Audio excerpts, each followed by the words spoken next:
Hello everyone, welcome back to my reading of Fate Prototype, Fragments of Sky Silver. This might be the conclusion or it might not be. I'll see how I feel. You'll know from the video title whether this is, because we're heading on to Act 5, the final regular act of the story, but then we do have all the bonus content as well, and that goes by pretty quickly usually, so it shouldn't be too big of a deal, but we'll see how I feel. I think it might be good enough, but who knows, maybe the action will just be too intense, you know, so let's get started with the conclusion of Dear My Hero Act 5, which I think should be starting with a fight. Here we go. In the depths of a madness that swirled like a blazing inferno. I guess I should, before I get started. Well, yeah, the Drake brick, we figured that out.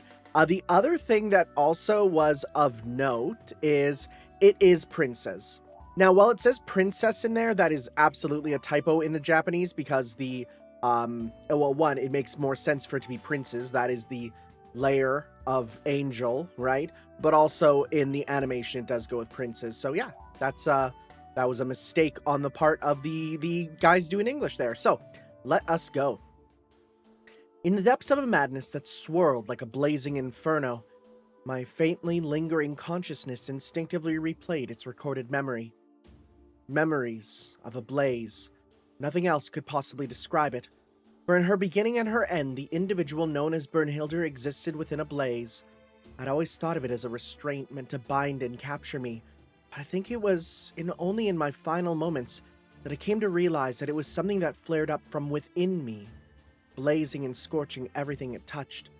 At least, I understood nothing of it when I awoke.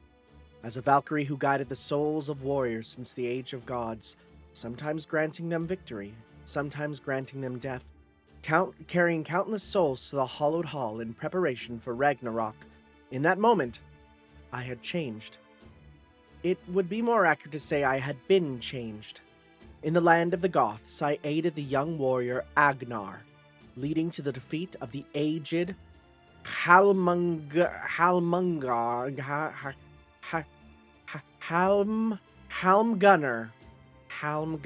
okay, whose victory had been assured of by the Allfather's blessing. Father dealt with my betrayal calmly.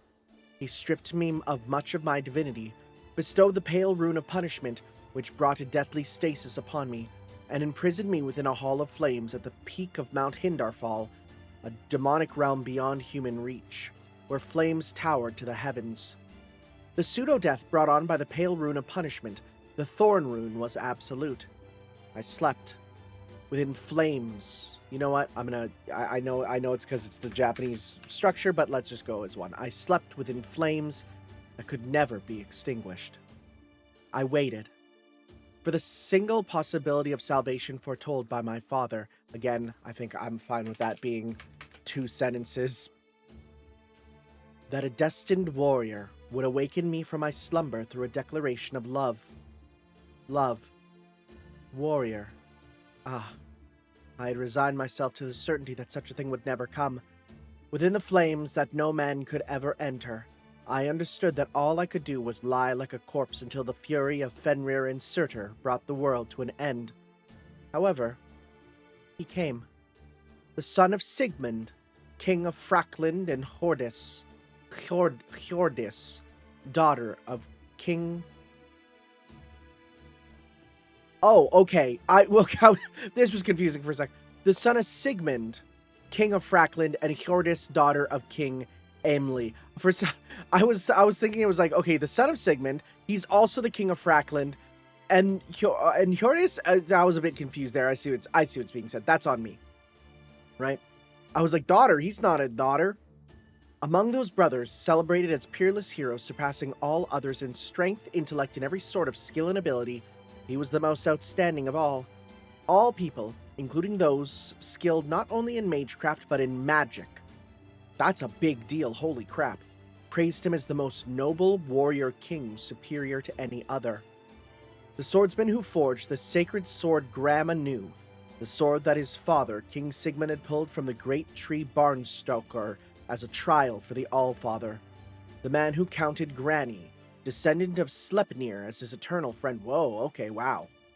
The battle-hardened warrior who defeated the armies of King Hunding and avenged his father. Oh my god, I'm gonna butcher these names so badly. The hero who marched to Neco-Tan and slew the avaricious Radiant Fafnir alone. Again, this raises issues because it makes you go, wait, but wasn't that Siegfried? Don't worry about it. The ultimate being who consumed the heart of a dragon, gaining peerless might and wisdom of the gods, an existence which none on earth could equal. More proud than any king in all of history, harsher on himself than anyone else, who spared no gold, refused to reveal his back to any foe, and stood ever steadfast. And you, who reached out to me with courage so immense, Sigurd, my one and only hero. Knowing everything, you marched into the Hall of Fire. You advanced to the peak of Mount Hindarfall, cleaving through walls woven from shields of gods in an instant to enter into the Hall of Fire. I remember, oh, I remember, even if I was still in my father's deathly slumber. Even now, I can see your bold gaze as clearly as if you were in front of me. As I lay in the heart of the burning hall in eternal sleep, you understood the meaning of the mithril armor that clung so tightly to my body. You swung your demonic sword. You cut me down. Without the slightest hesitation, in a single flash, with a cold aura like the frozen earth itself. With dazzling precision, you tore apart the mithril armor, which was then no more than a shackle binding my flesh, transformed into the Allfather's final curse. Oh, and fused with the Thorn Room. Oh. He transformed... Wait. No. You tore apart, which was no more than a shackle binding my flesh. I'm assuming it's saying that... Yeah. So, okay. Because I took it as he transformed into the Allfather's final curse. That made no sense. So this is saying, right, which was then no more than a shackle binding my flesh that was transformed into the Allfather's final rune and fused with the Thorn Rune. Right? Final curse. Yeah. That makes more sense. Okay. I was like, well, how did he turn into a curse? What would that accomplish? Then I awoke. Feeling the air, the heat, the purity, the stagnation, the myriad of sensations brought by ice and flame upon my skin for the first time, no longer as a Valkyrie, but fully transformed into a human being with a purely physical form, revealing my true, unadorned self as my eyes opened. With eyes made from physical matter, I gazed directly upon the one who woke me, upon you. Yeah, whoops. Who woke me.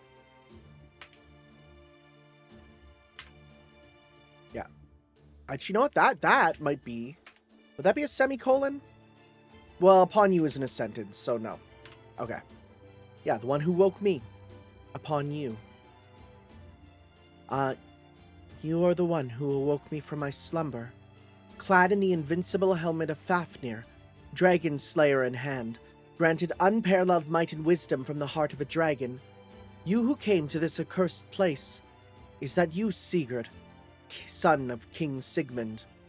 I spoke thus, not as the prophecy of the Allfather's daughter.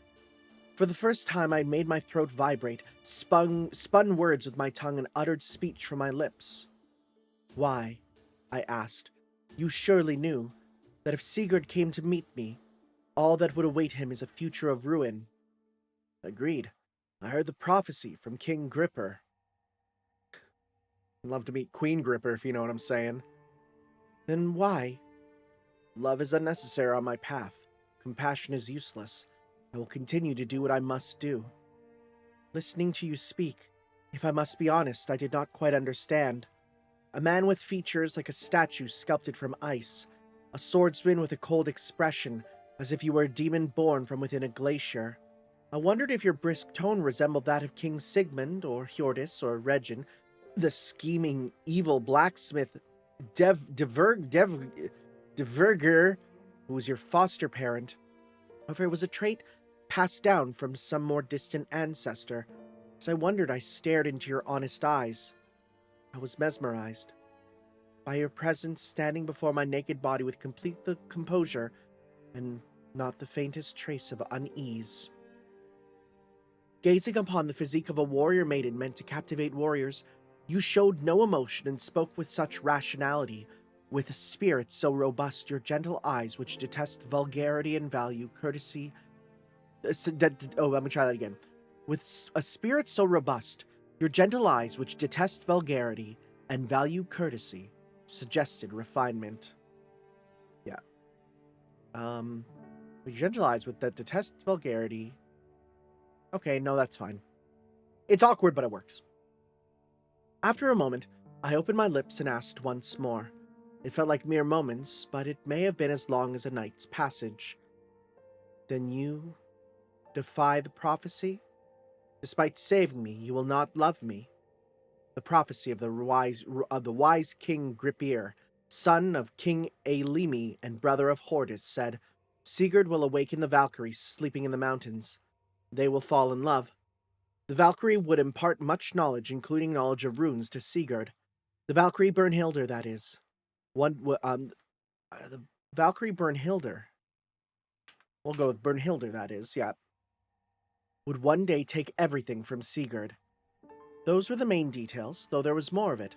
The wise King Gripir's prophecy was unparalleled in its accuracy, and you knew for certain that by meeting me that it would cause your glorious military exploits to vanish like dew, leading you to a painful and tragic end. And yet, you still came to the Hall of Fire.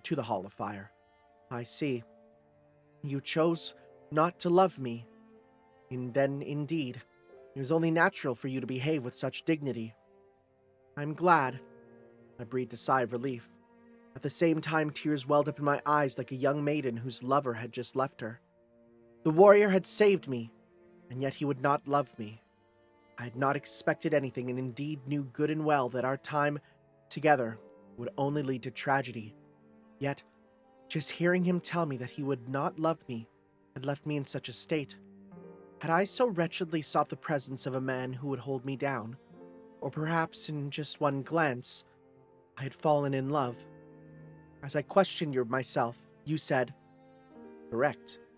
I intended to defy the sage's prophecy. I believe that, even if I save the maiden engulfed in this hall of eternal flame, it would not be possible for me to love her. Well, no, that's just love. However, you gazed upon me. You reached out a hand toward me. I suppose this is what they call love at first sight. Oh my god, yo, the Riz. His icy expression, which seemed harder than mithril armor. At that moment, it changed completely. With that single smile, you pierced me through to my core, Sigurd. We fell in love. You, who fought without knowing the love of a mother, a father, or even a god. I, who was once just an automaton kept operational by the All-Father's will. We who knew nothing of love, learned of its true form for the first time. It felt as if I was seeing the world in color for the first time. From the moment we met, everything, as if time had been reversed, and all things were born anew. A bird-song heralded new dawn, a doe gently nuzzled its fawn, the robust plants stretched upward to bear fruit, flowers bloomed in spring, water melted and flowed forth, warriors clashed blades, women awaited the returns of their men, iron was forged by heat, the sun rose in the sky, stars sparkled in the night. I understood what everything that surrounded me was made from. You said it was far too grand. With a straight face, I retorted that it wasn't at all. The hall's flames vanished, transforming into a meeting place which permitted no outsider to enter. I imparted all of my knowledge to you, beginning with the primordial runes, striving to ensure your survival in the blood-soaked tragedy destined for us. In the morning, we hunted the mountain's prey. In the day, I was your teacher. In the night, we shared wine and meat. And by the day's end, we almost invariably indulge ourselves in one another. Oh boy, they do be doing the do. I was mad with love, mad with passion.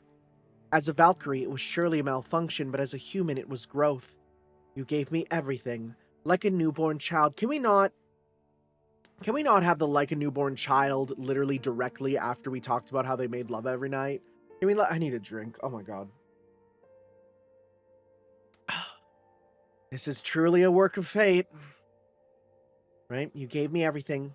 Like a newborn child, you taught me to love, though I had no experience in mortal life.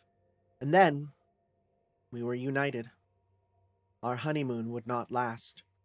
You descended the mountain to continue your hero's journey, and then eventually, you forgot about me. Through the dreadful, lamentable, scornful, abhorrent power of that potion, you united with a woman who was not me. The woman schemed, forcing me to marry another man. No, no, no, stop.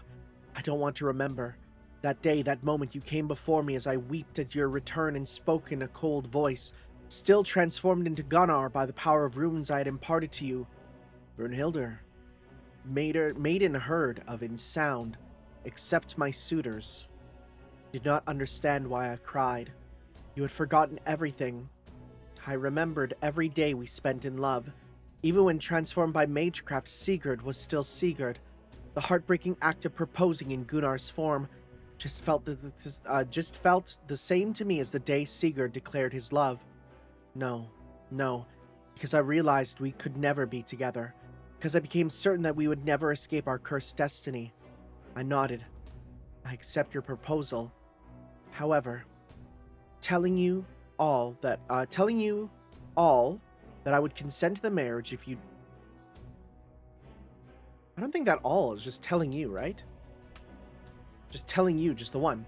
Telling you that I would only consent to the marriage if you defeated me in combat was just sophistry. There was no way I could ever defeat you. You who slew the dragon, who was the Allfather's descendant, who inherited all of the combat abilities within me. I was defeated by you, who still wore Gunnar's guise, and it came to pass that I would wed the detestable Gunnar. Ah, just as the prophecy decreed. We don't get to see him at all. Is there a design for Gunnar in Fate? Probably, right? I don't think we'll have any spoilers here. Fate Gunnar. No, Gunnar. No, that's a thing. I've heard about the Gunnar class, but don't want to know anything else, because I've heard that phrase, and I have no idea what that means. Let's not do that. I've heard that phrase, but have no clue. It might be something that never existed. I don't know. Blood-soaked tragedy. No, I had no choice but to accept the catastrophe's arrival. Like the gods and giants of Asgard, unable to avoid the final battle.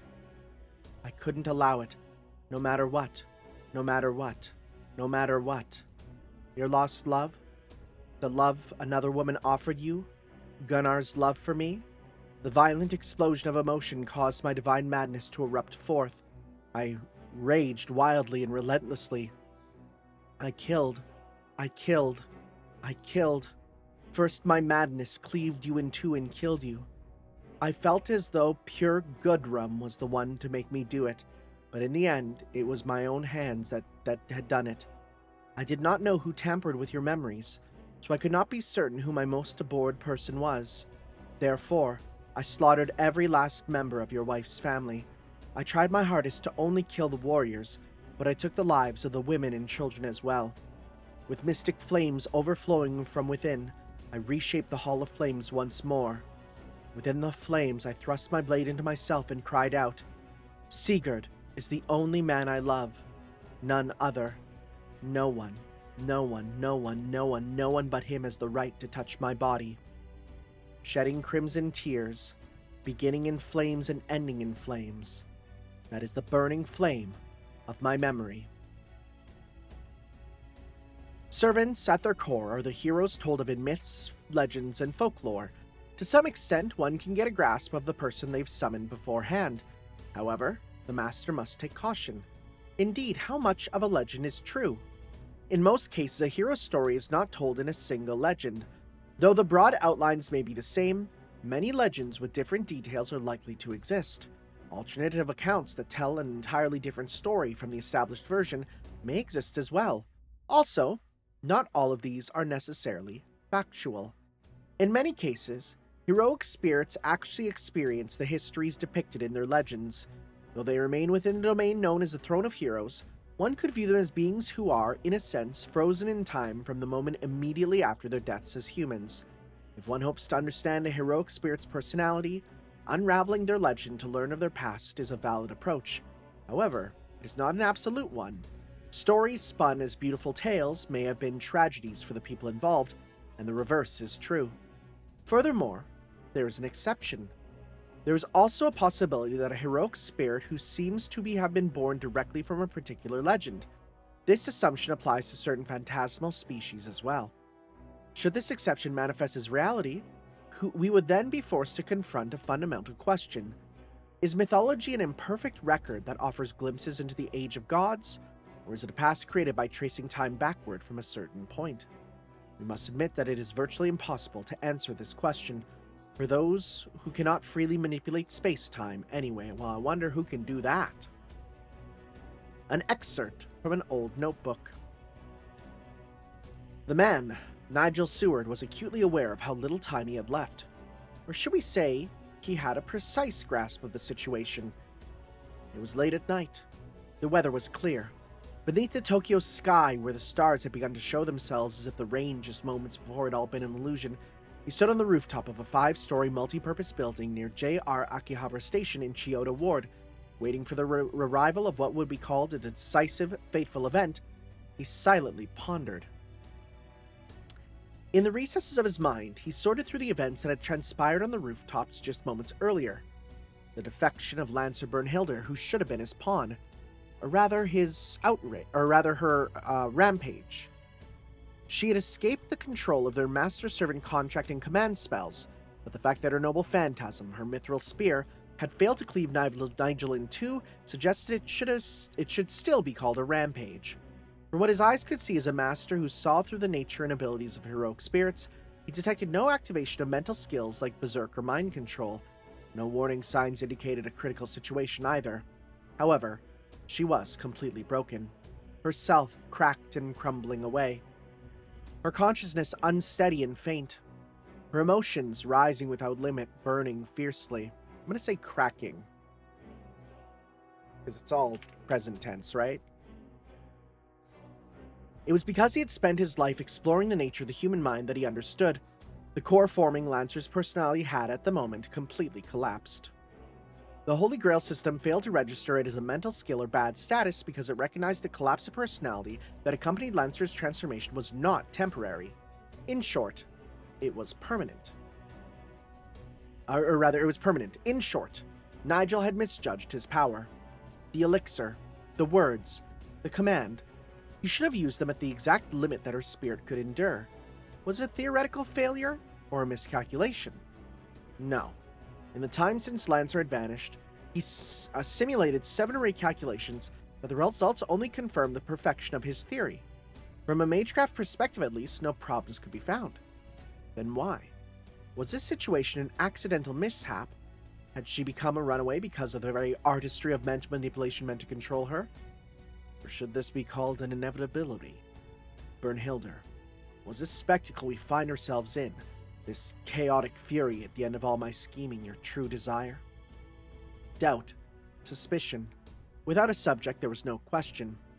Silently, he took a cigarette from his coat's inner pocket and placed it between his lips. He struck a match to light it. He did not use magecraft to light it. Though he had mastered elemental magecraft, he had resolved to avoid using fire-related spells as much as possible. This was not out of personal preference, but that fire's secondary effects were simply too powerful compared to the other elements. Nigel Seward did not have preferences or dislikes. Grey smoke was swallowed by the night sky. With each of his breaths, a faint light flickered on the rooftop of the building. It was the light of a cigarette. With each puff, the tip of the cigarette turned to ash. This sight somehow seemed to resemble Lancer's current state. Lancer Bernhilder's use of the primordial rune only manifested by restricting the use of her second noble phantasm, which could destroy things over a wide area. It came in the form of a temporary enhancement to her inherent rune skill. It came in the form of a temporary enhancement to inherent rune skill. Okay, we'll do that as a there. It could essentially be considered a power equivalent to a third noble phantasm in and of itself. Through the use of the primordial rune, she was sublimated into a higher existence, becoming a thing that could be called semi-divine. It was only natural that it would be defined as equivalent to the release of a noble phantasm. In power, in cost. It is not possible to wield such immense power from one's magical energy supply alone. Nigel exhaled gray smoke as he murmured to himself. The conclusion had to have been reached several minutes ago. This inference was almost certainly correct. Bernhilder's true power would ignite the flames of love, but those flames were merely a blaze of death that would burn until she destroyed herself. The resource necessary to use the primordial rune was, 9 times out of 10, Lancer's own soul and spiritual foundation. The miracle of heroic spirit manifestation itself, an achievement only made possible through the functions of the Holy Grail, was the price paid to wield divine power from the age of gods, lost in the long distant past. He did not find it beautiful, nor did he find it futile. It would not last more than a few hours. Nigel Soward's mind and soul recognized only the simple facts. Once it blazed, it would burn out in an instant. "Is this your love?" he murmured softly, a soliloquy for no one's ears but his own. And yet, softly, something else appeared on the roof of the commercial building. Something lovely and splendid, the embodiment of purity and innocence. Despite being a magus who knew the truth of illusions giving form, Nigel envisioned the presence of a fairy in his mind. Not Gaia's manifestation as the physical presence of the stars. Okay. Sure, but a gentle fairy tale told to a young children. He should have known the difference between reality, illusion, and fantasy better than anyone, yet he very nearly misunderstood. A being worthy of such a grand mistake revealed itself in the Tokyo night. Grinning, bathed in the blessings of the stars, dancing in the night, a lone girl clad in an emerald green dress. Seijo Manaka. The name flowed naturally from his lips. The daughter of the Seijo family. She knew her name and face. Well, of course she would know her name and face. I think that should be, he knew. He knew her name and face. Yeah, like, okay, of course she knew her name and face. He knew her name and face. She was born into a lineage of dark art practitioners that was considered relatively prestigious among Far Eastern families, and yet had an innate talent surpassing what her family line could possibly possess. Rumors suggest that she was a genius, capable of performing like a master magus without even inheriting her family's magic crest. Instantly, he understood. Natural talent, genius. She was far beyond such modest descriptions. Yes, while participation from the Seijo family was expected, their master was the child, not the head of the family. This was the phenomena destined to come. She was the one who, with her pure white fingertips, would press gently down upon the clock's hand, consuming all the time left to him and bringing it down to 0. She was the greatest contender for victory in the First Tokyo Holy Grail War. The only servants remaining were Lancer, Assassin, Caster, and Saber. Well, uh-oh. The Overseer told him that Assassin and Caster's masters were already dead. Then this girl had to have been Saber's master. "Good evening, Lancer's master," she spoke. The 2 seconds he spent smoking without replying to her were not spent in cautious calculation. He had simply lost consciousness. After Lancer's rampage, it was already difficult to say that as a human being he was a master with a legitimate contract, though a fragment of the angelic wings that were his command spell remained in his pupil. "Good evening, young lady. What business could you possibly have with a master who lost his servant?" He spoke quietly. The words held little real meaning. As long as his command spell existed, he was still considered to possess the authority of a master.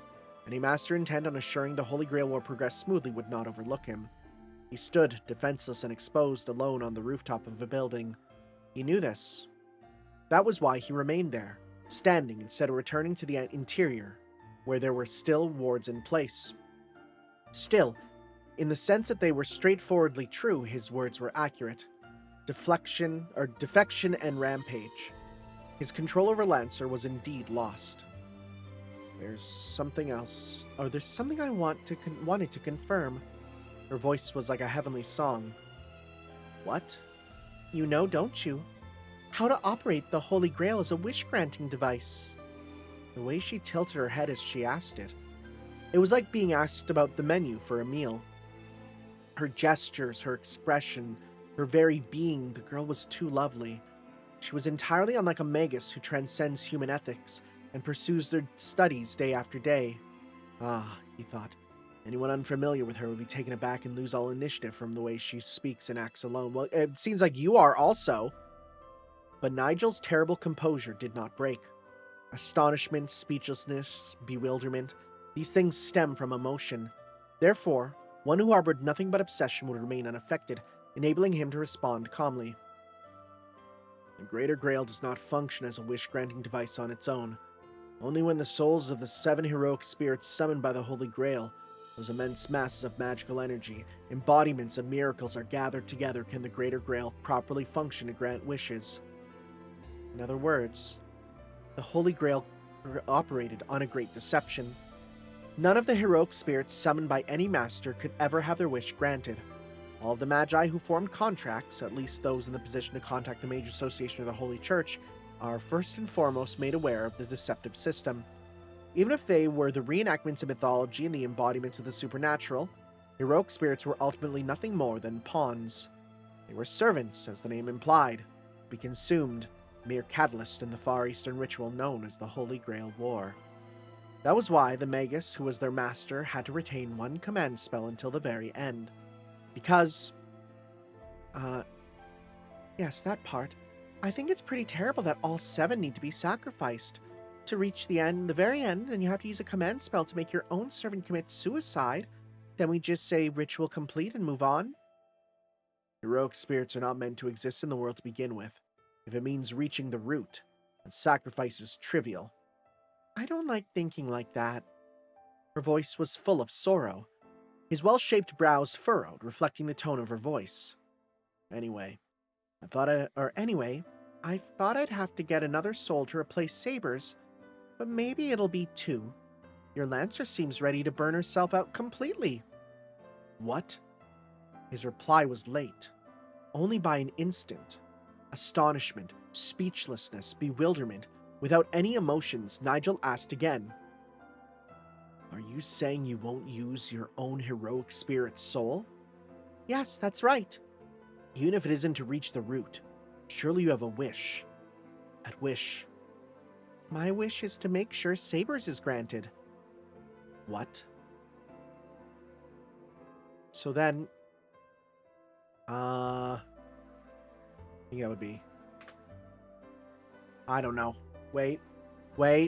I had this problem last time with the possessive. I was wrong last time. But if it's possessive for a person, isn't it? Oh my god, I'm gonna have to look this up. I hate this. In my brain, it was always possessive is with apostrophe. But not always? Possessive apostrophe? Am I wrong? I'm an English teacher. I should know this. An apostrophe is a possessive form, like Esther's family. Yeah. This is the one that caused the most trouble. Yeah. No, it is like this. Okay. Oh. Okay. It's never takes an apostrophe. So that's the thing. It's never takes an apostrophe. Okay. And it says, it's the commonest of all punctuation errors. I've met teachers of English who get this wrong. That's me. Yeah. Okay. So its is the only one that isn't possessive. Everything else is possessive as normal. Okay. Plural nouns, you put it at the end. I hate that I have to double check this right now. Yeah, no, that's correct. Because it looks correct. It looks correct, right? But it's literally only its is the only one that you don't use a possessive for. God, I love how the English language is just full of... Just kidding, there's an exception. My wish is to make sure Saber's is granted. What? So then... Like a bird soaring through the night sky, she spread her arms wide. Gazing up at the starry sky, the girl spoke. Singing, pleading, like the most beautiful song in the world. Beyond time, beyond space, beyond all of these things, I want to restore that once lost kingdom to its perfected form. Because that's the wish at the bottom of his heart. The girl chirped with a smile. There was even a hint of bashfulness in it. She radiated. Let's go as. There was even a hint of bashfulness in it, as she radiated with the essence of a delicate flower blossoming in spring. He understood why there was such pride in her voice. Nigel Soward had cultivated the very same emotion within a Lancer throughout the entire Grail War. That's ridiculous, Nigel cried out, filled with sheer astonishment and dread. He shook his head. It was impossible. His utter bewilderment stemmed from his total understanding, grasp, and recognition. For love, for passion. The creature, rather than any natural talent in the world, was dancing through the Holy Grail War driven by emotion alone. In the face of such strangeness, his body that should have been devoid of emotion was shaken violently. Oh, he was no longer made of obsession alone.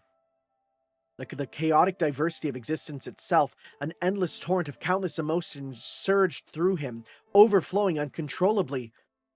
He pressed his hand to his chest. It wouldn't stop. There was nothing that he could do to stop it. To revive an ancient kingdom? Time? Space?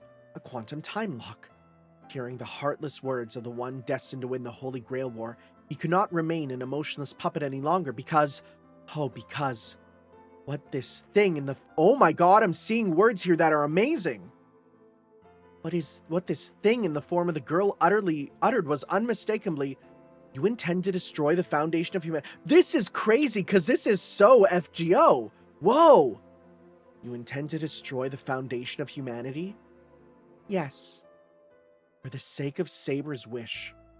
You intend to destroy the world? Yes. Isn't that what I said? Without even a moment of hesitation. Why? Because I've fallen in love with him.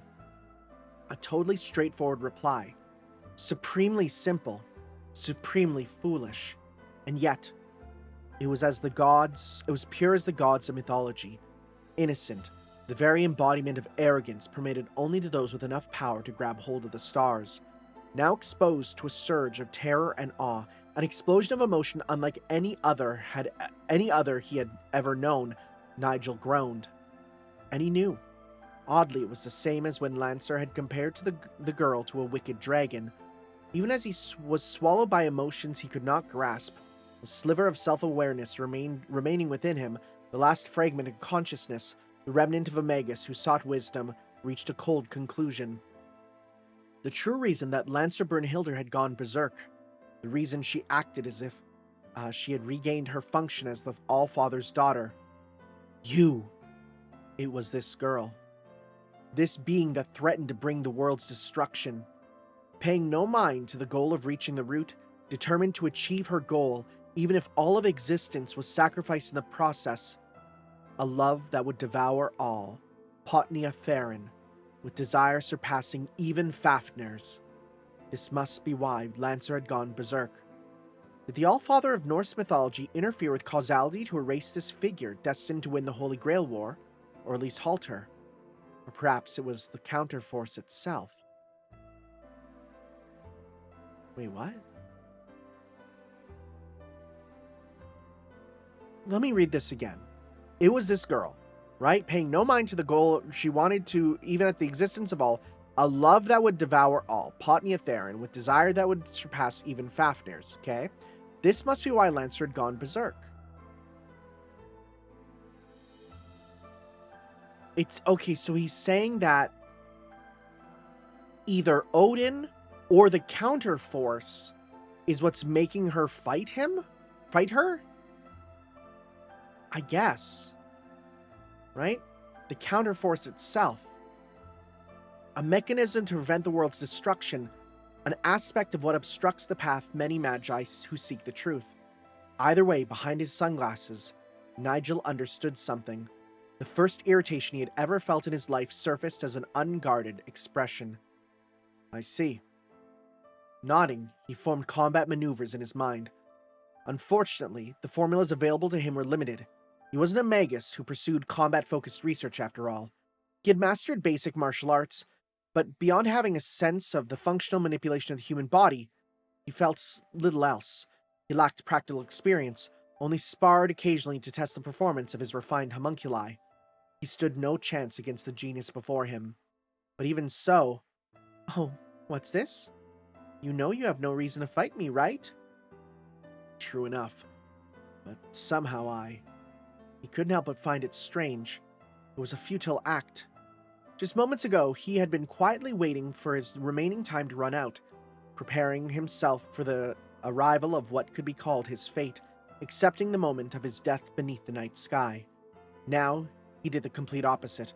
The countless emotions now surging through his body like a raging torrent were stirring up a single obsessive emotion churning within his chest. My Lancer being consumed for your wish makes me sick. What does it matter?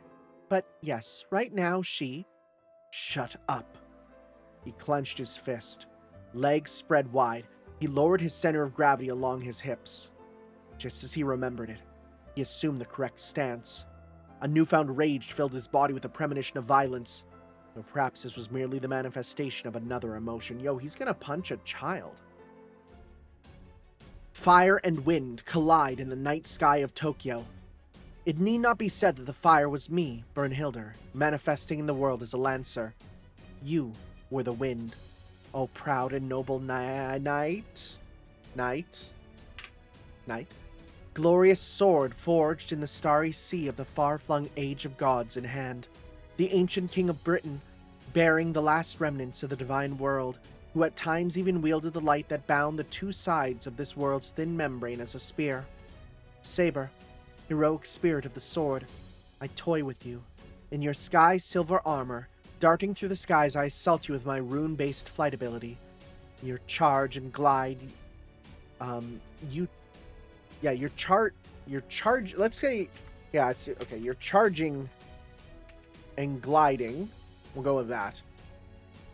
Right, you're charging and gliding. Let's say, instead of using, but with. You're charging, let's say through. You're charging and gliding through mana burst skills. Give you terrifying speed, but you could never hope to match my ability. I, toward you. I laugh at you, at the one I love. To the bearer of the soul that we were meant to guide with compassion. I'm no longer my father, okay. You know what? My father, the All-Father, let's just go with I'm no longer the All-Father's tool. We get that. We don't need the reminder, right? I am no longer the All-Father's tool. I became mortal, human, fragile, ephemeral, precious. For whom? Father? No. Me? No. I became human to meet a destined warrior with a demonic sword, stripped of my power for betraying the All-Father.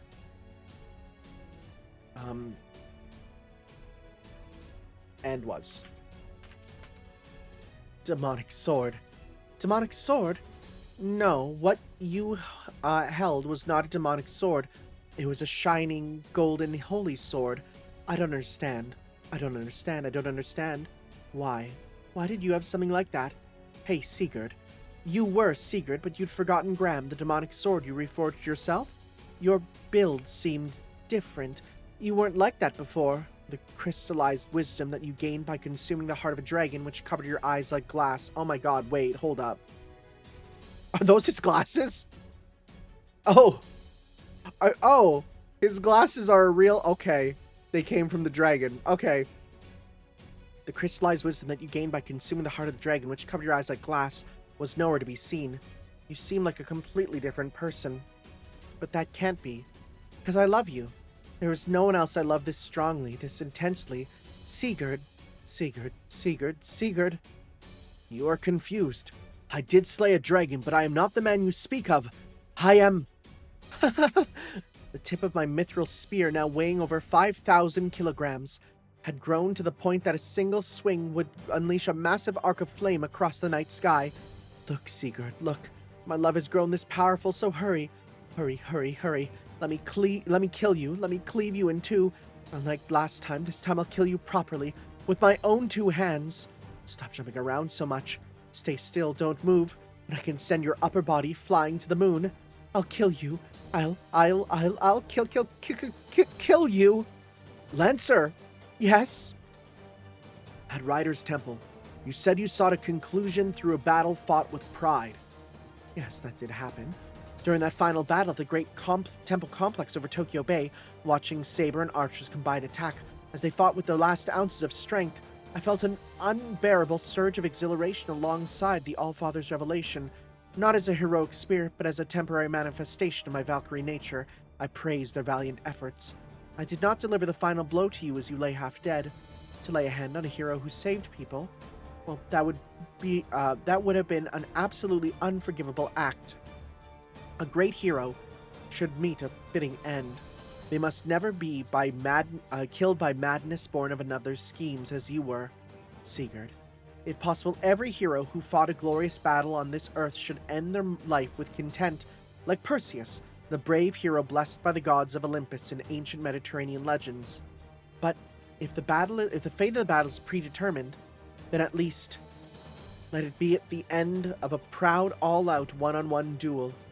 So look, I'm killing you right now, Sigurd. Trails of light. The holy sword was swung again and again. Strikes that would have slain a mere beast in a single blow coming toward me in rapid succession, but no, they couldn't reach me. Ever the gentle one, were you holding back? Kicking off the air, you charged at me for the 7th time. I know that you did the same when you slew the divine beast at Harumi Pier. I saw it. I wouldn't be caught off guard. A charge fueled by magecraft is not always a straight line. It's fine, I understand it, so I can respond. I activated the primordial rune. As I felt the sensation of my soul being ground away, a majestic boulder of flame obscured the moon. Freya, Great Mother, grant strength to me, your daughter. With this meager fragment I bestow upon you, my beloved, the blessing of a death by crushing. Now, Sigurd, I whispered to you. This was the end. I, who had already gone mad, would accomplish it automatically. Even if I could not save the world with my own hands, Sigurd, I wish to protect the living earth, that you... Let's do capital for that. That you and those you saved dwelled upon. But I cannot. I am mad, and can now only kill Saber as the world guided me to do. For madness had woven a circuit within me. The girl must have had some sort of special effect that worked against anything connected to mankind, be it heroic spirit or divine spirit. I could not resist. Or perhaps Nigel's potion had coursed through my veins, which had been altered by her hands. I could not defy fate, which was now reset. Even if you kill me, though it would pain me to deny you that noble sentiment, I would be slain by you. It was just as it was with the God King and the Mad Beast. If I continued to wield my rune to its fullest extent, even if it would not be all of Tokyo, how many tens of thousands of innocent lives would be lost in this clash? This night, this moment, I will kill them all. You know what you must do, Saber. His answer was a silent thrust, piercing straight through my core, my spiritual core, everything, with all its might. That instant, the mass of death forming beneath the moon dissolved into particles of magical energy and vanished. Congratulations. The tens of thousands sleeping in Tokyo's night have been saved. Splendid. I swore by your honor. This was neither hesitation nor suicide. I challenged you with all my strength as a fallen divine spirit and lost. No matter how omnipotent one might be, it is impossible to halt my automatic combat functions. I simply made you fight with all your might. O supreme wielder of the holy sword, you would surely slay any evil for the sake of the people. Just like the Sigurd I once loved. You wield your holy sword as he did, pitifully ignorant of love, happiness, and human joy, forever swinging his demonic sword as a heroic savior.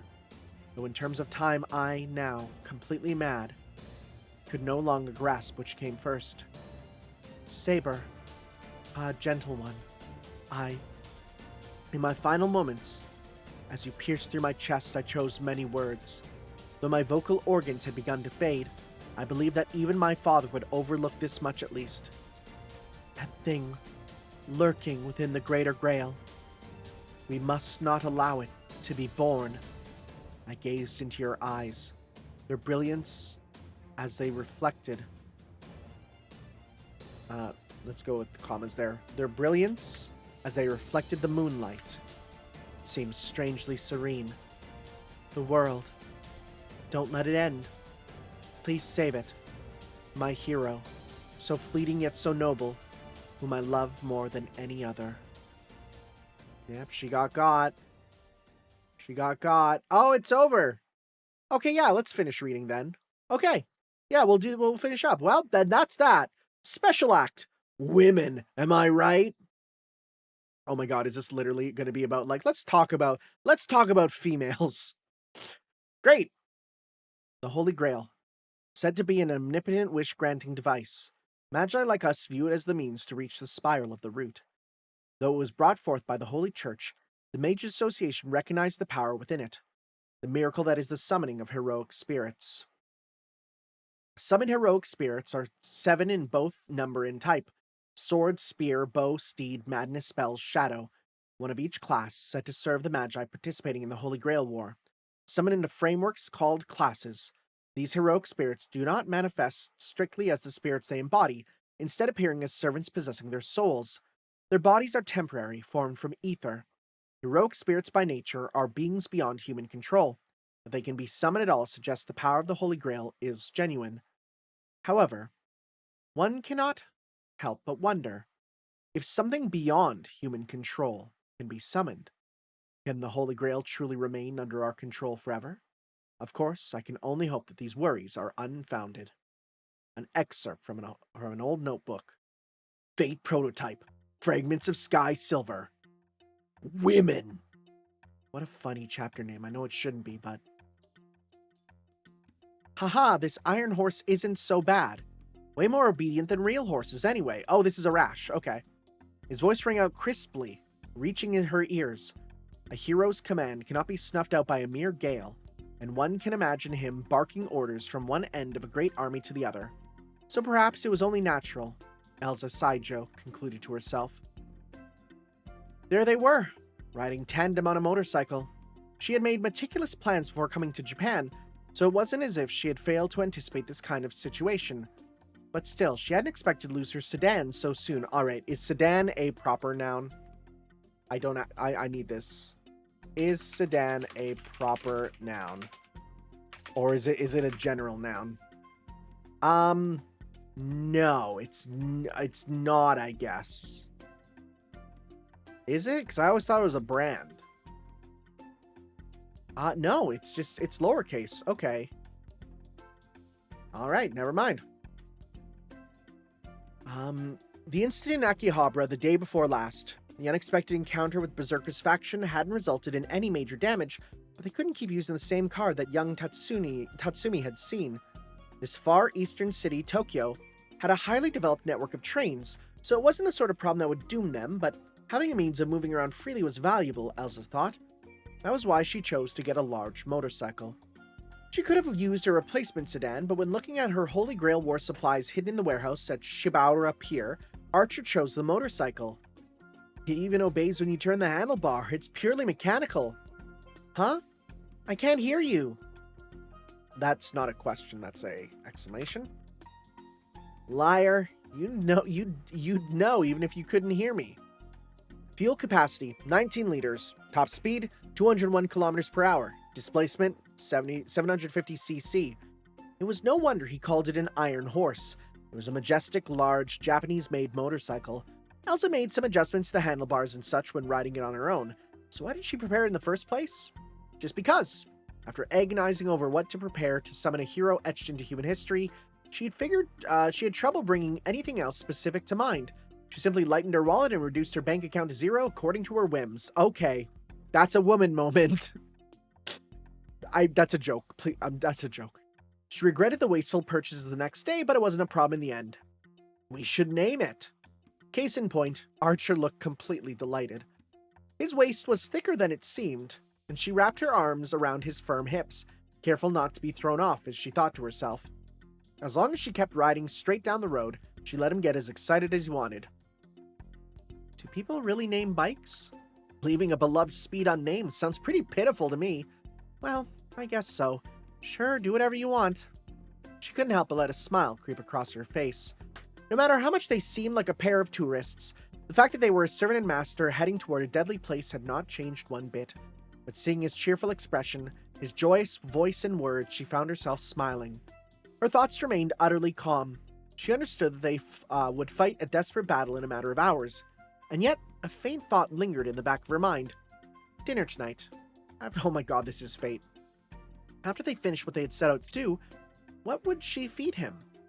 Coming from the day Assassin's activities were first absorbed in Tokyo's Koto Ward, it was the 7th day of the Holy Grail War, 3 days before the final battle at the temple over Tokyo Bay.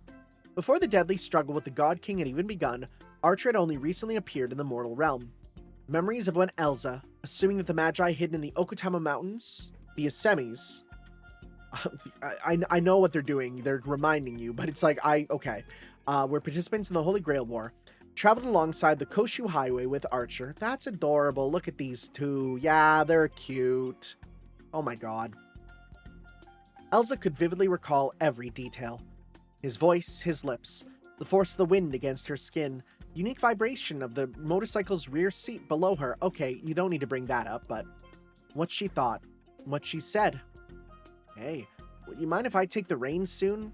You don't have... Oh wait, would you mind if I take the reins soon? You don't have a riding skill, do you, Archer? Her legs, or rather her butt, was getting tired, so she asked him. Besides, she wasn't sure if riding tandem like this was even legal according to the country's traffic laws, plus it was far too conspicuous. Huh? Don't say that. If you're trying to make a horse gallop, I'm the best guy for the job. Huh? No way, is this a hidden skill or something? A brief pause. Silence. Uh-oh, she thought. Elsa was certain. Archer may have rode steeds with ease in his lifetime, but that was strictly limited to horses. He didn't have a supernatural riding skill granted to heroic spirits manifesting as servants like Ryder or Saber did, which would allow him to freely control not just animals, but even magical beasts, phantasmal species, and beyond, encompassing automobiles and airplanes as well. In other words, he wasn't just unlicensed, he didn't even have the basic driving skills. Archer? Don't worry, I basically have the hang of it now. Ignoring Elsa, who clung tighter to him with wide eyes, Archer laughed as they raced eastward through Tokyo on an iron speed. Come to think of it, I could probably run faster than this horse, he remarked, and sped up even more. Speed up. Speed up. Okay, stop. Haven't you heard of speed limits? Nope, came his cheerful reply. His tone was refreshingly bright. I told you to slow down, we'll get arrested before we get there. You'll figure something out, right? It's thanks to you I haven't been caught for not wearing a helmet. Just as he spoke, he suddenly slowed down, teetering right on the edge of the speed limit. Just when Elsa thought he had completely surrendered to reckless driving, he listened to her. She realized that he was still looking out for her. Truly, he must have had a mountain of things he wanted to do, reborn in the far east of the 20th century. Yet, he might worry her at times. He might worry her at times. He never let her down.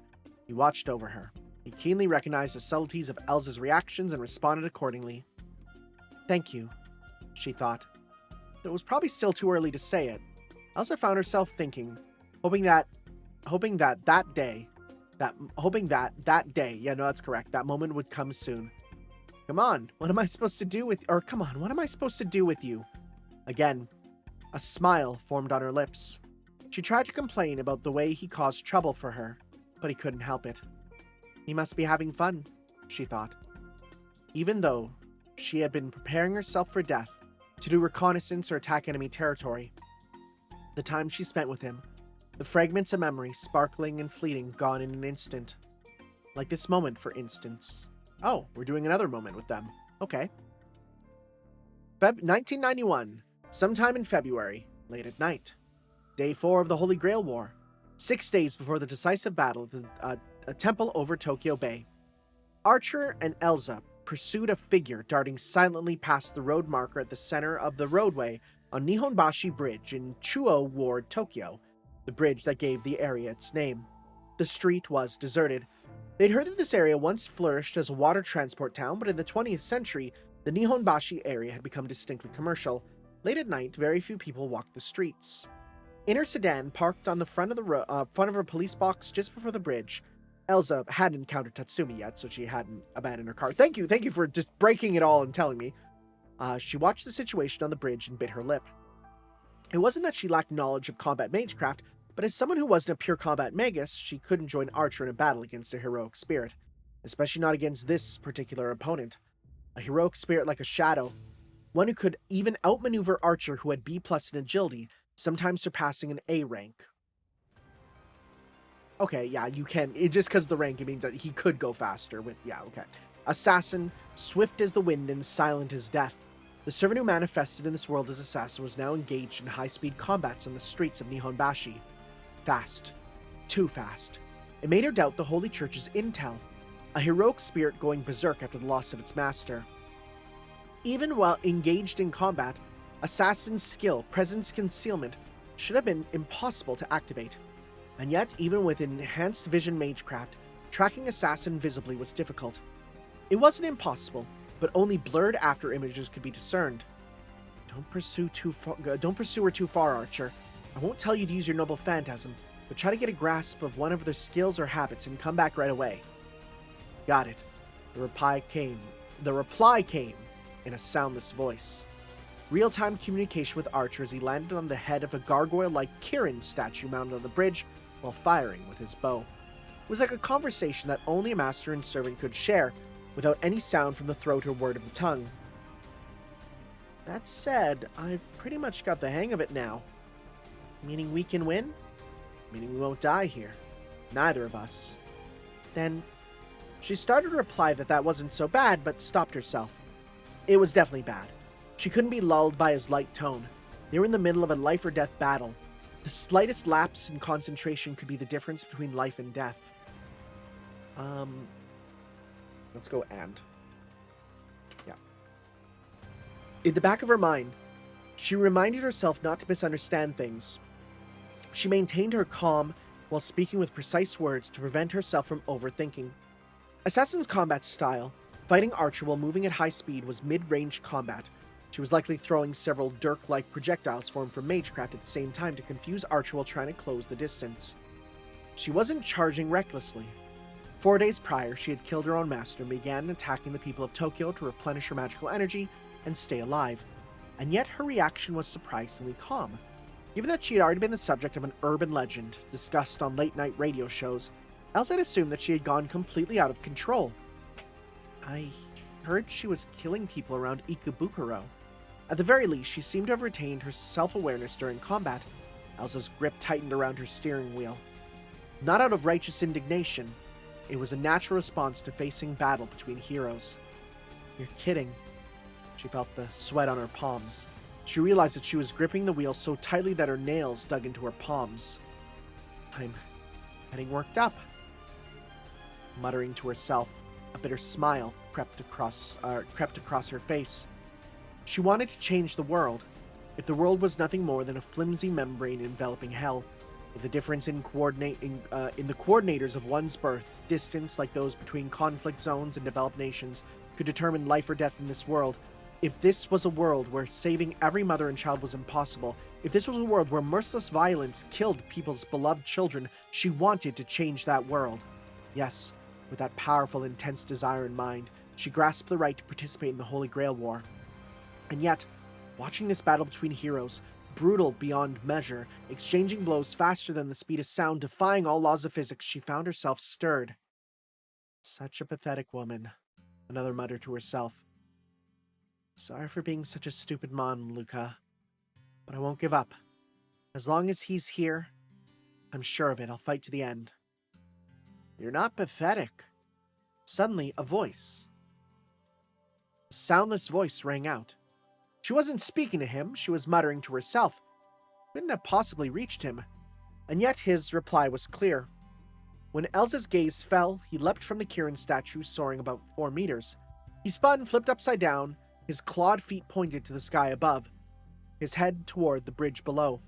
From that position, he unleashed 7 simultaneous arrows from his crimson grape bow. When a man is facing death, the one praying for him, well, I guess that's what you'd call a good woman, right? As he fired mystic arrows with force that seemed to sew shadows in place, he went on. I like it. More rapid fire. Directly above the metal plate engraved with the words Japan National Road 0 point at the center of Nihonbashi, Assassin froze. Unable to parry the single, perfectly aimed arrow. Forcefully swinging her dagger to deflect it was the first counterattack she had been forced to perform since the fight began. Until then, she had avoided every arrow. All right, I couldn't really afford to let you dodge that one. This bridge, I don't know if it's an ancient ruin or what, but it's been here for ages by the looks of it. Can't exactly fire too many full-power shots into it. His bright tone almost made Elsa smile. But they were in a battle. Smiling was out of the question. Still, even then, as they narrowly dodged the jaws of death, she couldn't help but respond when he said that he was holding back out of consideration for cultural heritage. Come on now, what am I supposed to do with you? She definitely complained to him later. For now, that was all. Anything that touches my skin, all of them, every last one will die. If they exhibit the functions of life, be they human or beast, or even creatures of illusion not born of this world, I will kill them. I am death. I am poison. I am the flower of assassination manifested in the far east of the 20th century as assassin. True name, Hassan of Serenity. And yet, in this city there exist those who do not die when they touch me or are touched by me. One is a girl, Seijo Manaka. One is a boy, the cold corpse that was once Kitano Tatsumi. And then... that really was something. That shot was serious. That day, that night. Is this her still? The fourth night after I killed my master. Yeah, I think it was. In a battle on the streets of Nihonbashi, Tokyo, you called out to me. I stopped. I don't think I considered your words as one meant to catch me off guard. I wondered. I was curious. Even if I don't know the details, I knew about the Holy Church, the Knights Templar who acted as the Holy Grail War's overseers to test me. I knew that they were feeding intel to the other masters who summoned heroic spirits. Wait, who is this talking about? The fourth night after I killed my master. This has to be... Oh no, okay, this is Archer saying this, because yeah, he's immune to poison. This is Archer saying this. That was really something. That shot was serious. And now this is, okay, this is Hassan saying it. Okay. That's me, right? But you knew nothing. That I was no longer a stray. That I'd found a master to serve, one I yearned for. That I'd found the truth beneath the moonlight. Why not shoot with all you have? You may be able to kill me if you do. I put the question into words and let them rest on my tongue. My voice dissolved into cold air. Why does it have to be my words? Young lady, why do you kill people? I don't know what it's like, and I don't know what it's like as an assassin heroic spirit or whatever, but killing innocent people is just wrong. Heroic spirit who shoots arrows. Surely you are aware of anti-heroes, and that the act of replenishing magical energy through the consumption of souls allowed me to remain in this world. Because my soul needs it. No, that's not what I meant. Right. Yeah, right. Meaningless. Completely hollow exchange. With that, I shifted my posture to speed back up. I hadn't shown him my true top speed. I'd released my presence concealment, but that was fine. I could fight a knight-class enemy. At the cost of my own life, I could kill one servant. I didn't intend to win the Holy Grail War. This body, this life, I already offered to my master. So I stopped. So I fought. Goodbye. One word addressed to him, but also a farewell to my master. That should be capital M, right? Because that's, yeah. I would kill him here, as fast as I could. No, unless it's talking about... Unless lowercase m master is talking about... like, first Hassan. Huh.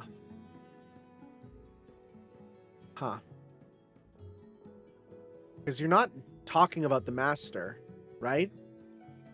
Because you're basically saying, yeah, no, I think that's meant to be first Hassan, because it's basically saying, like, goodbye, but also as a farewell to be like, you know, yeah, okay, I think so. I would kill him here as fast as I could. No evasion, no feints, a straight line charge to close the distance to point-blank range, a charge with my entire being. The charge held no meaning. Go on, kill me. Go on, tear me to pieces. The vast amount of blood that would spill when my temporary flesh is scattered to the wind. The single poisonous flower permitted to bloom here. Heroic spirit or phantasmal species, my blood would invade every cell and kill it. No. No. A stern voice rang out. My body stopped. And my eyes stared wide open. It was impossible. It should not have been possible. That was why I had to lock it away in memory, believing it was some mistake that such a deed never truly existed. But see, I remembered it.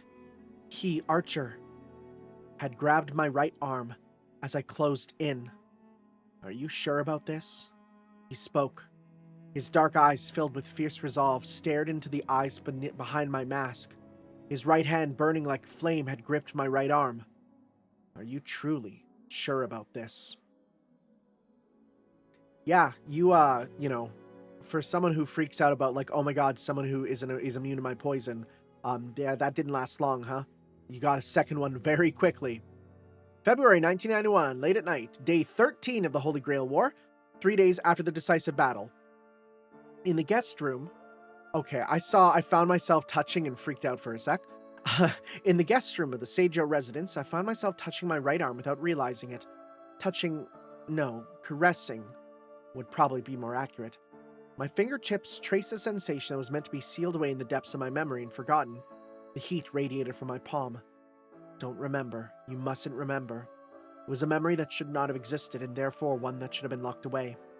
I mustn't dwell on the unnecessary. It's futile, pointless. I don't need such shackles. Forget it. I, who had lost the pride of Hassan-i-Sabah, had cast aside even my blessed end in my loneliness, who had cast it aside, right? Found a new master. Okay, because I think we're not doing master with capital M, we're doing master with lowercase m. Right? We're talking about Manaka, because you're not capital M master, this is a lowercase m master. This is, yeah, okay, that makes more sense. I think that was in there, like, in the first couple volumes, too. The maiden who did not die when touched by my poisonous skin. The pinnacle of beauty, like an angel dancing in the moonlight. The girl, Seijo Manaka, who seemed to be eternity itself. Everything, for my master. I need nothing but you. I seek nothing more, for I've already obtained it. The sound spun by my lips stirred the stagnant air of the parlor as if settling there. Do not waver, me. Have faith, me. This body and soul have been saved. I have obtained everything that I sought. All the events that may have followed, all the things that could have caused my heart to be unsettled, they are nothing. Fleeting dreams, mistakes. They did not actually happen. I have no choice but to believe they never happened.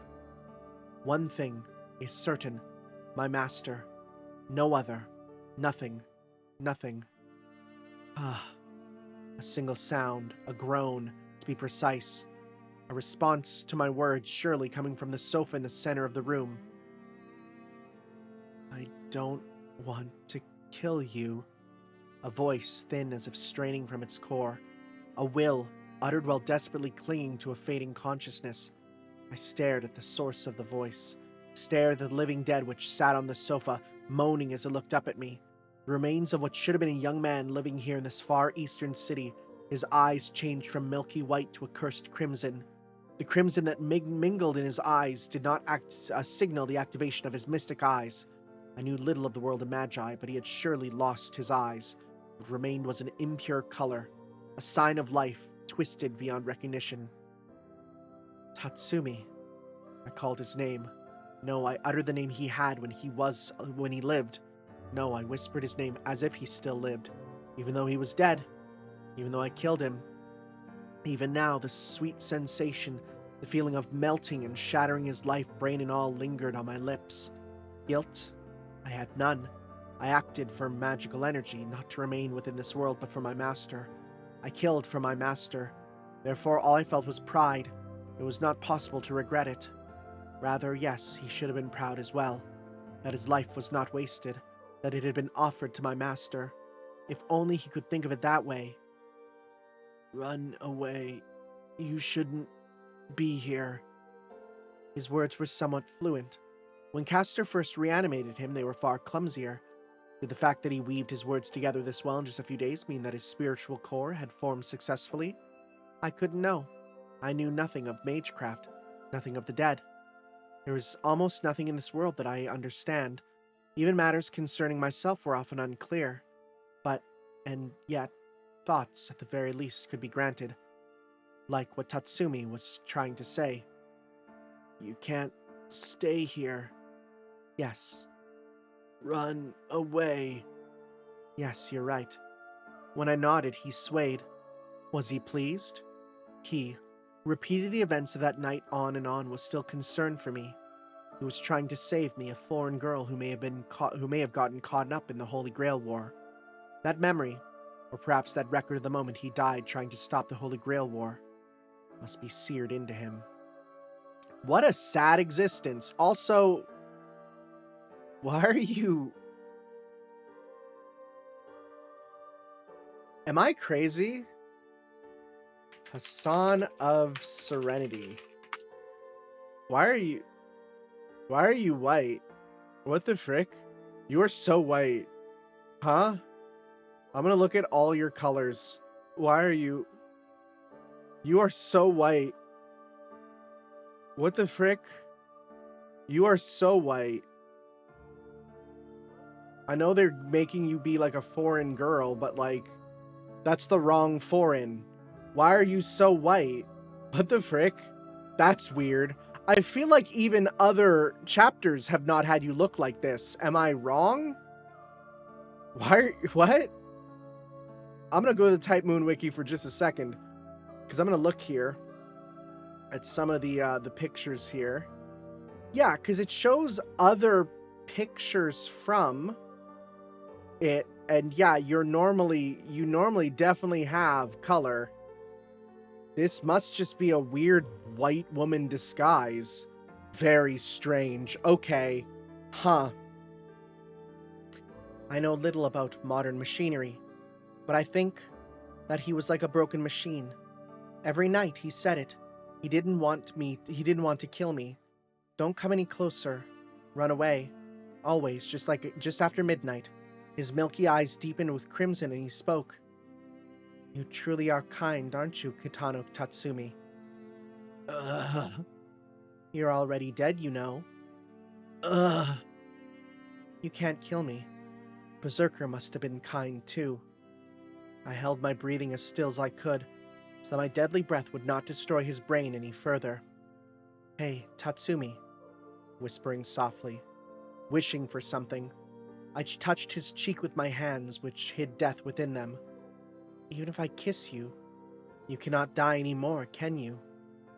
More than myself, more than the archer from that night, his skin was much, much colder. An excerpt from graffiti on a wall in Ikebukuro. What?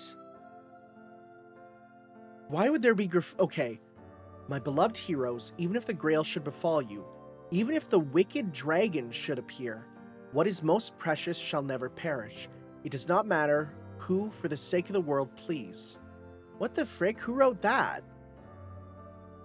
Wait. My beloved heroes? That was written by Lancer at some point? Huh. Okay.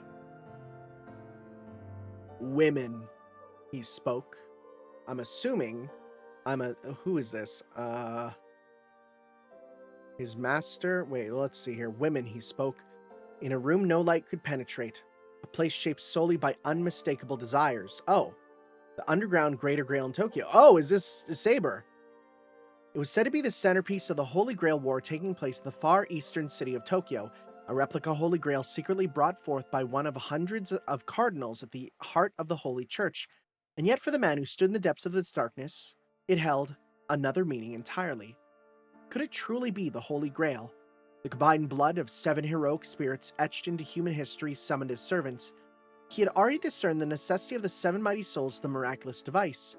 He hadn't been granted the answer by the girl who was not his master, but the true master whom he served. Wait, so who's this? Oh, it's Castor. Okay.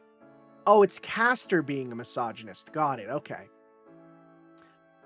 He had predicted it himself and arrived at the truth through analysis. The Holy Grail was not a wish-granting device as the Holy Churches and Major Association described it. But even so, he would not change his stance. He'd already committed an act worthy of the name treachery. He could not do it again. The place he stood was clearly defined. Countless heroes have been lost. Countless tears have been shed. In front of the Greater Grail, in darkness itself, the man, Caster, closed his eyes. So much had already been sacrificed for this, and now the hellish cauldron that was not the Holy Grail demanded even more sacrifices. Woman who was once my mother, your proud heroic spirit is dead. Had Archer witnessed the scene, he would have revealed the mystery of his noble phantasm without hesitation. But he was already gone. His master was left behind to sob into the Tokyo night. She had no power left to her. Woman who was poison, did you find nothing in these fragments of justice? Berserker and his master surely would have confronted the Greater Grail, even if it meant losing everything. But they were dead as well. What remained of the master was embraced by the pitiful poison maiden. Woman who was once human, your wish remains unfulfilled. Lancer too. Indeed, she would never permit the name of her beloved to be defiled, but she too was gone. In the age of gods, some possibility may have existed, but the All-Father's hand could no longer reach the far east of the 20th century. Women and heroes who descended into the world's end for their wishes. Those heroes were dead. All that remained were the tears of women. Now, the city called Tokyo awaited the accursed, dreadful hour of its fate. Not yet. The true hero who would reach the place, who would save the world, not yet. He who had not yet reached this place. Only the stirrings of the beast that would devour the city shook the darkness. So my only question is, woman who was once my mother. I don't think that's right. It wouldn't be once a mother? Because that makes no sense. Because he has no relation with Elsa, right?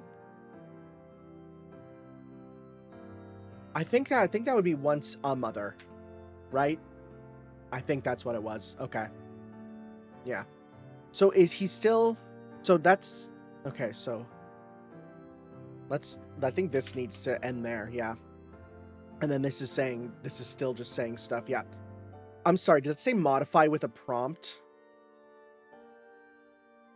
Oh my god, modify with a prompt. Ew. Gross.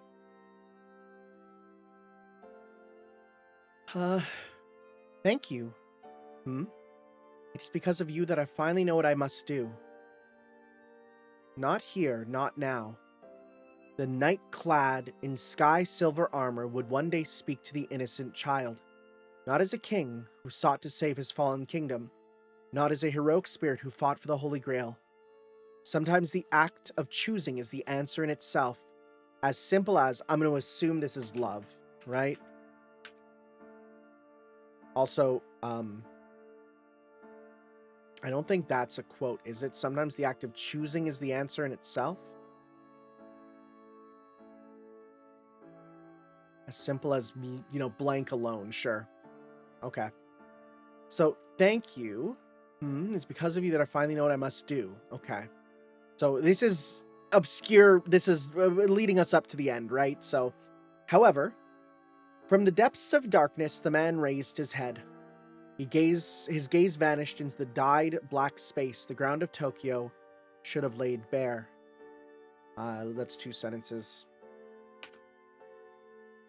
Should have laid beyond, rather. Or rather, no, I see what it's saying. Oops.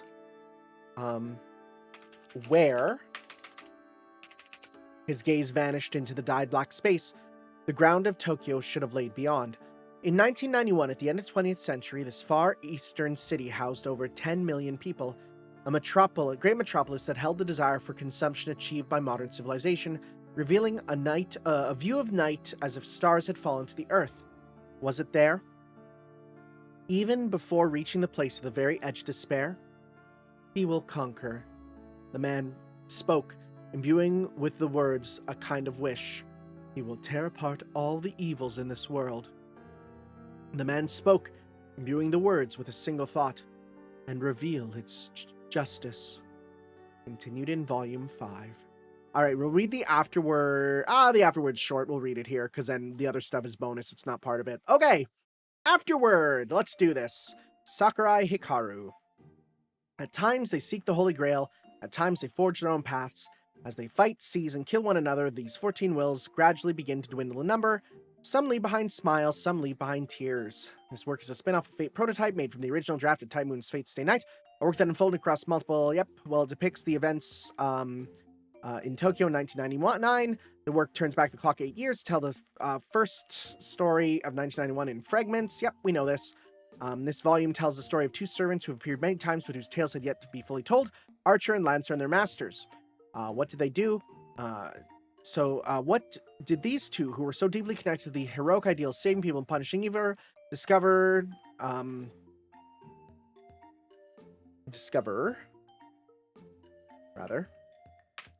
in the maelstrom of the 1991 Holy Grail War? Though Lancer and Archer's fates could, in a sense, be said to be polar opposites, they each surely found their own answers. In the final chapter, Part 5, Night of Fate, the answer will take shape. A brief aside.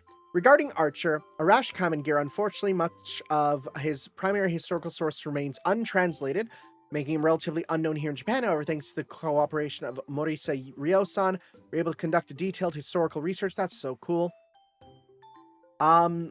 Well, the story had been adapted for purposes of this work. The human charm of the hero named Arash is rich and undeniable. We have a chance to introduce his primary sources somewhere in the future. Thus, regarding Sigurd, Lancer's eternal lover, Sigurd's character is none other than Higashide Yuichiro. Higashide-san also provided the ideas for the scene where Sigurd and Lancer meet, especially with regard to what Sigurd was thinking. The great hero Sigurd, I believe there are many opportunities to introduce him in the future. Yep, well, we know that. We have that in FGO now. Higashide-san and I sigh every few days, thinking to ourselves, would it be so nice? On to acknowledgements. Nasu Kinoku-sama, Takeuchi-sama, thank you for the supervision. Valuable guidance regarding Arash, and Takeuchi regarding Brunhilde and the concept of Valkyries themselves. Of course, because both of them worked on the Valkyrie stuff there. Nakahara-sama, once again, you've captured beauty. Moreover, I cannot help but feel your illustrations are providing radiating vitality. Morise Ryo-san, right, research there. The work will be published as his own book. Sanada Makoto-san, thank you for consulting with me on Magecraft matters. Higashide, Narita, yep. The designers at Win Fanworks Sama. Sure. We got those people. Comtic, thank you. Look forward. And to everyone else who enjoys the story. Now then, until the next fragment. We're not done yet, though. Because we have so here's the thing. I didn't get a chance to read these in my initial readings, but I've read them now. So these are some of the fragments here from the bonus drama CDs. So we have them all there as part of the ones there, but I've read them now because I needed to do some checking over of them. So let's check this out. What We Built. Bonus novella included in Volume 4 of the drama CD. The modern urban landscape overlooking Tokyo Bay, filled with the darkness of night, Chiba Prefecture's Makuhari, the capital's second waterfront, the site of skyscrapers and massive event centers, shaped by the pinnacle of contemporary architectural technology, standing in rows created a unique atmosphere. The cluster of colossal structures belonging neither to a residential town, temple, or royal castle could never have existed in the far-flung Age of Gods, nor could it have been found in the Middle Ages. It was a unique site to the suburbs and the capitals of a modern, advanced nation. In terms of distance, it was roughly 40 kilometers from the town's center. Driving a Daimler DS420. Is that a real thing? Got me looking up freaking cars here. Again, that should be capitalized because that's a real one, right? Driving a Daimler DS420 automobile, that's the limo, down the Metropolitan Expressway Route 7 Komatsugawa line took just under 30 minutes. In his solar bark Noble Phantasm, he could have reached in the blink of an eye. The distance would hardly have been worth mentioning, yet he deliberately chose to travel in a wheeled vehicle made of steel, land reclaimed from the sea. There, in a place that some called the New City Center, stood a tall tower. Hotel Springs Makuhari, a 14-story high-rise that had just opened the previous autumn. Though its total height was modest in comparison to the nearby Makuhari Techno Garden office building, or the 21-story Chiba New Park Hotel that was currently under construction, Within the confines of Makuhari New City in February of 1991, it was the facility which acted at its most central location. Therefore, he judged it to be the most fitting place. He sat. Though he required no sleep, he dozed. Now, what would be most proper? Late one February night, a high-class restaurant on the top floor of a hotel, at a table facing a window, sat an elegant yet robust man clad in luxury Chesterberry suit, cocktail glass in hand, sunglasses on, gazing upon the sliver of horizon between Tokyo Bay and the starry night sky. He sat with an unabashedly regal presence. He stood out, but never in a negative way. Overseas businessmen who seemed to be visiting, it's a cap, 2 H's, Makuhari for negotiations, well-dressed couples who seemed to be traveling across the Bayfront, wealthy-looking families, as if they were, that's a list there, that's okay. As if they were commanded to do so, yet also as if it was the most natural thing in the world, they all sent looks filled with something bordering on reverence for him. It was no wonder, for the man was the one most worthy of the highest seat on earth. Capital E. True name, Ozymandias, a lone rider racing through the Tokyo Holy Grail War. Ichigaya, or perhaps Yokota, Yokosuka and Natsugi aren't so bad either, he muttered to himself, cocktail glass in hand. Normally, he would have had a more natural desire for beer from his homeland, but he instinctively ordered something more suited to the atmosphere of the place he was in. Even among the wealthy, the people were still people, so we would not disturb the peaceful gathering of the common folk. It was the consideration of the king. The first drink he ordered was a shot called an Alexander, and the second, which now swayed in his hand, was a Cleopatra. Shut up. Okay, wait, are these real? Okay. Alexander cocktail. What is that? Alexander. Cognac, creme de coco, and cream. Okay. That looks pretty good, right? I'd give that a try. And what about a Cleopatra cocktail? Let's see. Oh, there's a number of recipes here. Cleopatra's Climax from the Bob's Burger Wiki. I see an AI one there. Cleopatra Martini. Okay, it seems like there's a lot of that one, though. Interesting. That's funny, though. The second was especially potent. Oh, well, it says here, rum, coffee bean liqueur, and whipped cream together. Yo, that'd be good. Potent indeed. With each sip, his mind sharpened. Given his contemplative state, it was not bad choice of drink. For this selection, indeed, there is no place which surpasses the foothills of Fuji. In a land where nature's colors remain so vivid, there would be so few commoners who are not soldiers. And yet, he downed the glass in a gulp. It is still somewhat distant. My majesty may not diminish in proportion to distance, but it is still too far. He sat the empty cocktail glass on the table. Beyond that glass was a window, and beyond that stretched only darkness and the starry sky above. Then where will you choose, Ozymandias? Where shall you erect your newest great temple? What lay beyond that darkness? Needless to say, it was the vast Tokyo Bay. The sea. Ah, the man grinned. His voice carried a hint of self-deprecation. Indeed, the sea suits me best. His eyelids were closed, and then a memory naturally returned to him. A scene from the past, when he had a solid, non-ethereal body and a life that shone as brilliantly as the sun in the sky. The moment when he contemplated whether all the temples across his vast domain throughout Upper and Lower Egypt should proclaim beyond time and reason that Pharaoh Ozymandias alone was both their ruler and builder. It was not night. No alcohol had touched his lips. Near him lay a river, not the sea. He was not alone. In the sunlight that enveloped everything, yes, he listened to the words of a flower. It is so wonderful, Ramses. Ah, the splendid flower was smiling at his side. Such a truly magnificent achievement, filled with light so much like your own. To rule all temples is to rule one's heart. The pharaoh's might, to rule all temples is to rule one's heart. The pharaoh's might will surely reach the zenith and... Okay, I'm going to do that as 2 sentences, because that's, yeah. The pharaoh's might will surely reach its zenith and solidify the fabric of this world. But don't you understand, Ramses? Some might cry out that it is not salvation, that is arrogance drawing a bow against Amun. Even after countless years, what floated behind his eyeballs was the homeland of his soul, the source of his existence in the faraway past. An ancient world sometimes classified as a divine age within the world of magecraft. Ancient Egypt. In a corner of the vast royal palace, one of the many private chambers belonged to the pharaoh who ruled over all the land. Not a harem. In the flower chamber where the murmur of the blue Nile echoed nearby, there was love itself, smiling gently upon the pharaoh who was the radiance of the world. Nefertari, the finest of people and the most worthy of his reverent devotion. At Kadesh, the greatest battle of his life, she stood by her husband, accompanied by 2 princes and a young nurse. She served in the army. In the battle against the Hittites, an Iron Age civilization who attacked as if they were meant to destroy everything in sight, she did not become a fearsome demon, charging into the battlefield. A profoundly loving, gentle, wise, and powerful woman, Nefertari, a radiance that acted as an earthly beacon for the supreme pharaoh. Ramses, warmth on his cheek.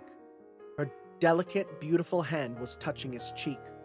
His queen growing ever stronger, and now in the midst of a lovely maturity, ascending to becoming a being surpassing even the goddess Hathor herself, gazed at him with eyes full of tenderness. Do not be so full of sorrow. Keen insight. My heart. Even the so-called mystic eyes that the magi serving in the palace spoke of could not match hers. The heart of a pharaoh who dwells not among men but in the heavens. Its color, this is him. The heart of a pharaoh who dwells not among men but in the heavens. Its color, its essence, you understand it, do you not? Nefertari, you are gentler than any soul on earth. Again, capital E for talking about the place. I am greedy. Her bashful gesture was just as it was in childhood. She is a woman of such beauty, a strong mother, and yet unexpectedly radiated an unblemished innocence. Whether she understood that or not, each gesture, each tone of her voice, each word she spoke, each expression of her face, each time he was shown her many charms, in his heart, the heart of a youthful sovereign and unparalleled man began to tremble, and he fell in love all over again. Because I do not want you to be sad. I do such insolent things. Nefertari. He gently took her right hand into his and kissed it. He continued in a whisper, holding each close in shared intimacy, leaning together and exchanging words. Oddly, these things were almost one and the same for them. There was a difference between night and day, between the harem and his flower, and yet they were still very similar. Body and heart mingled as one, understanding one another. Was it the heat of their voices or the heat off their skin? I must one day proclaim that Ra, the builder and ruler of all the temples, the god born of gods, is to be worshipped. All the world must exist under the pharaoh. Only then will the land and its people truly be protected and saved. Since the world remains unfinished, as the pinnacle of the pharaoh in the past, present, and future, I must reach out my hand. I couldn't tell who was exactly speaking there. Right?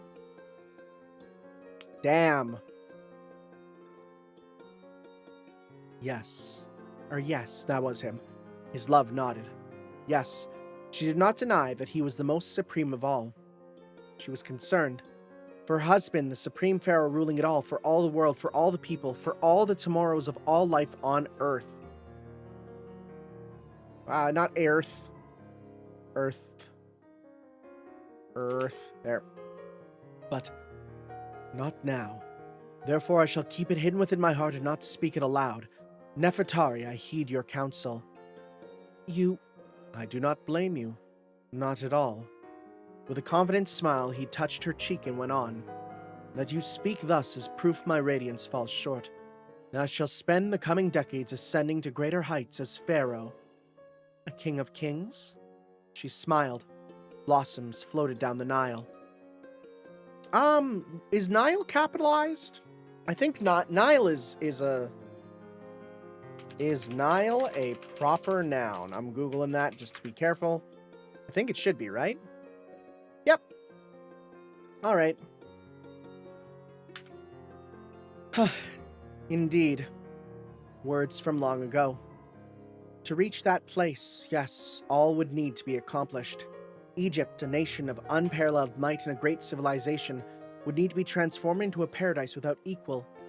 He forged a treaty with the Hittite king Muwatalli, whose Iron Age civilization possessed astonishing military might, and yet countless other threats remained. For instance, the descendants of Jacobs who fled the famine in Palestine centuries ago. The Nern people, again, we're just translating this as Hebrew, right? Who endured centuries of forced labor in Egypt. Just the other day, he had spoken with his dearest friend, his sworn brother. Have you heard from Moses? No. He is not... Oh, no, this is... Have you heard from Moses? No, he has not been around lately. What does he say? Political matters? He paused, thinking. Having just received her support for a grand decision, he hesitated to press further. If he spoke, Nefertari would surely smile, share his thoughts, his burdens, and all things. But to bear the weight of the world again so soon after giving birth to the new child would be too much even for her.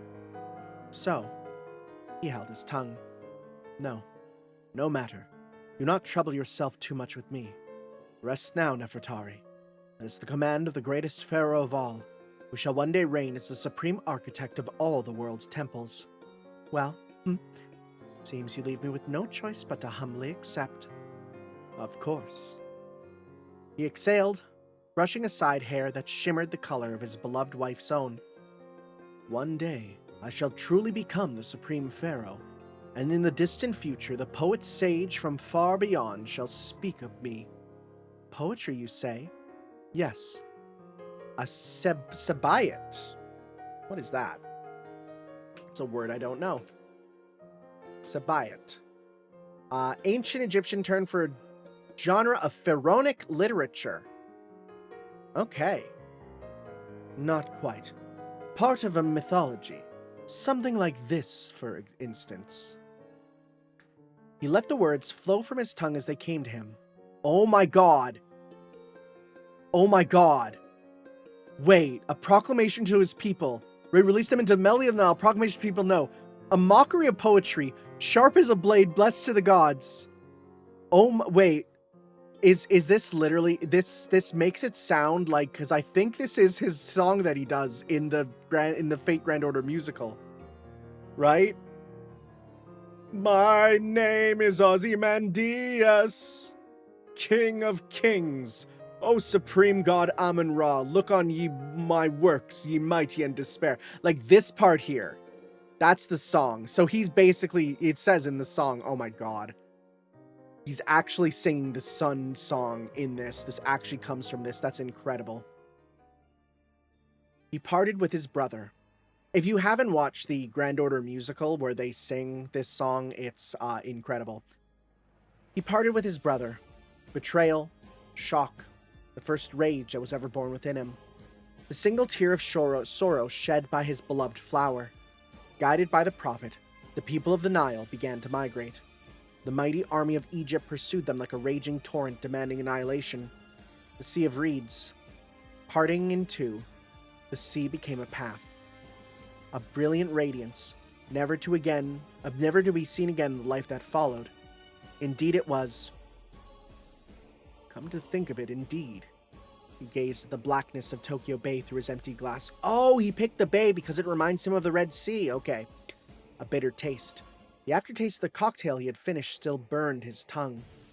You surely would have found another option. Manifestation of the goddess Hathor, protected by Ma'at, goddess of truth, my queen Nefertari.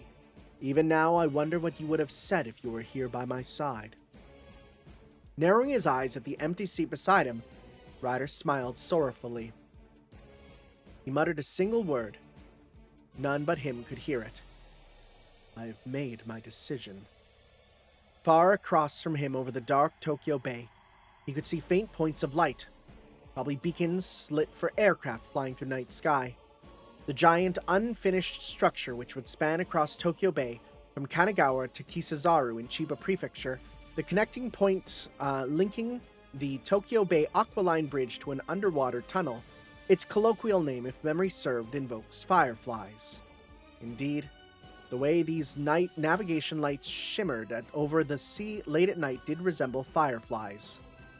There it is. His eyes that hid the sun narrowed. Resolve surged within him. The sea is truly where I belong. Ah, yes, indeed. Now, Pharaoh Ozymandias, as the ruler and builder of all temples, the revered Ra, God born of gods, henceforth I shall save the world. I forgot there's 2 of these. I see the word Vortigern. Oh boy, we're going with Saber. Let's do this. Here we go. Fragment 8. Those who resist. Those who resist on. Bonus novella included in Volume 4. Here we go. It was a time of endless struggle. After rallying chieftains to revolt, the despicable King Vortigern transformed into a mighty black dragon, a giant standing in the path with extraordinary vitality and the fierce Picts who came from a distant land. Like a phenomenon in an endless wave, an event washing over Britain, the Saxons came. Dragons, giants, strangers, and beasts of mystery. Though they were a tiny island compared to the boundless expanse of the continent around them, for some reason the threat of foreign enemies loomed constantly over this kingdom. They fought on. They slaughtered on. There must have been days untouched by the rain of spilled blood, but recalling them was difficult. It felt as though he was always drenched in crimson. And so it was this day. Again it was this day. The King of Knights raised his holy sword in the dark of night, cleaving the enemy that threatened his homeland in two. A roar rang out.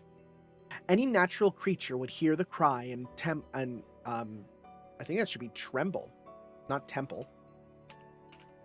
Tremble with fear, freeze in terror, lose any will to fight, and perhaps even lose consciousness.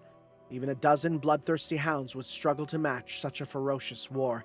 It ruled one of the dark force of Britain, one of the lords spoken of by Magi, a demonic beast. Though said to be unseen on the continent, it was unmistakably a great enemy harming the people on the island. The beast growled its name. It was said to have the head of a long, coiled serpent. Rumors circulated among nearby settlements claimed that it had the body of a leopard said to dwell on the continent, the behind of a lion, king of the beasts, and limbs that twisted like those of a deer. What the frick is this? An impossible beast. Dozens of soldiers had already been slain. Over 200 people have been devoured. The beast may have been merely doing it to survive, but it was certainly an enemy. Oh, hey, you created it. A smile formed on the flower of a mage of flowers' cherry blossom-colored lips. We know who this is. Once upon a time, there was a beautiful and wise princess. Whether it was Britain, on the continent, or somewhere else entirely, a kingdom sunk beneath the sea perhaps, I cannot say. But this princess loved her brother to an impossible extent, the sort of love between man and woman. Oh, Tsukihime. After much anguish, she finally confessed her hidden feelings, only to be cruelly rejected. Despairingly, she resolved to take her own life. Then, a dashing, splendid demon appeared before her. The demon said, "If you unite with me, you shall win the heart of your beloved brother, the prince." She accepted those words, united with the demon, and became enchanted by him. The princess, overcome with hatred, falsely claimed that her brother had violated her. Hearing that, the enraged king executed his own son, her brother. He had him torn apart by a pack of hounds. As he died, the brother spoke. "Woe to the fair princess, woe to my sister. The child you bear shall be a monster that howls like the beast that killed me." It was a curse. And so it was born, the howling beast. The princess? Well, she was executed just after giving birth. Do you understand, Red Dragon? Arthur? The beast was born from the depths of love and hatred. A demonic beast? No, not at all. Well, if I must put it into words, then yes. It is the roaring of mankind itself. Or is the cry of mankind itself. And then, the roaring, colossal beast pushed the forest trees aside and revealed itself. No, it was far different from the rumors. Its 7 eyes were not like a serpent's. Of the descriptions told by the tales, only its abnormally long neck and few features resembled beasts from the continent that could be considered accurate. It had legs like giant pillars, and yet those legs twisted like a deer's. Its torso was covered in scales, like steel, unlike anything he had seen before. Its tail had transformed entirely into a sharp blade, like a knight's sword. What is this? I have no idea what this is. Its stature, as it towered high enough to make one gaze up into the sky, was like that of a fortress. Its majestic presence evoked a dragonkin, which are sometimes called the pinnacle of miracles. O roaring beast! O roaring beast! The King of Knights raised the holy sword in his right hand. No more roaring, no more growling, no more killing. The silver blade gleamed as it gathered the moonlight. Answer for your fallen kingdom. You shall meet your end here and now. It was a declaration of war. The colossal beast charged forward, a wailing cry tearing through the air as it went. Indeed, it was not a particularly swift creature. Its massive, twisted legs tore... I'm gonna fix that.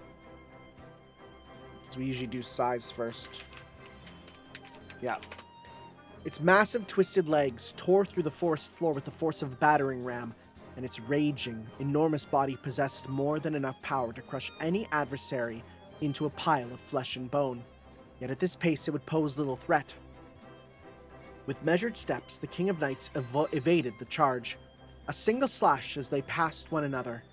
The false blade of the holy sword, with unmatched sharpness even before it was consecrated, essentially functioning as a scabbard. Oh, it's in its scabbard. Cool. Swept in a silver arc meant to cleave the monster's leg, and slipped straight through. He remained vigilant. Thus, he used his drawn sword to parry the beast's downward four-leg strike with each. And yet he could not conceal the look of astonishment that flashed in his eyes. The King of Knights had witnessed a great mystery spoken of by the Magi, a being which, like the natural path of plants, lived in the world as life itself, and yet possessed a different existence entirely, granting it supernatural abilities, namely the ability to conceal its form by melting into the dark of night like shadow, to pass through matter, to nullify all incoming attacks. I see. A profound silence filled the area. The enormous figure, large enough to obscure the moonlight peeking through the trees, vanished completely as soon as the exchange of blows was over. The choking stench of beast and blood, the cries that seemed to cling to the depths of his ears, never to fade away, were gone as if they never existed at all. Not even the slightest echo remained. Silence. The King of Knights could not know what was happening. He did not possess the knowledge to do so. He had continually entrusted matters concerning snarling beasts and other ferocious monsters to Sir Palamedes and the other knights of the Round Table. While he received regular reports from his knights or from Sir Agravain, he did not have detailed knowledge of which supernatural abilities these creatures possessed. Or perhaps this way that it had concealed its presence, this pure invisibility, was the monster's trump card, one that was never shown to Sir Palamedes. Then, what would the King of Knights do? Against the sure to come ambush from his blind spot, he would... Another roar. But the place where the beast would reappear was unknown. Its cry filled the space around the king.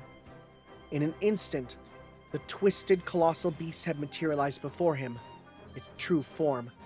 Faster than lightning, the King of Knights unleashed a slash, a flash accompanied by blades of wind. Yet the beast's counter came even swifter. From open jaws wide enough to swallow his head whole, its own head whole, rather, came a high-speed emission of hellfire, vast enough to engulf an entire company of soldiers. Fire breath! There wasn't enough distance to evade. He had no choice but to plant his feet and brace himself to use his holy sword as a shield. The beast must have sensed this.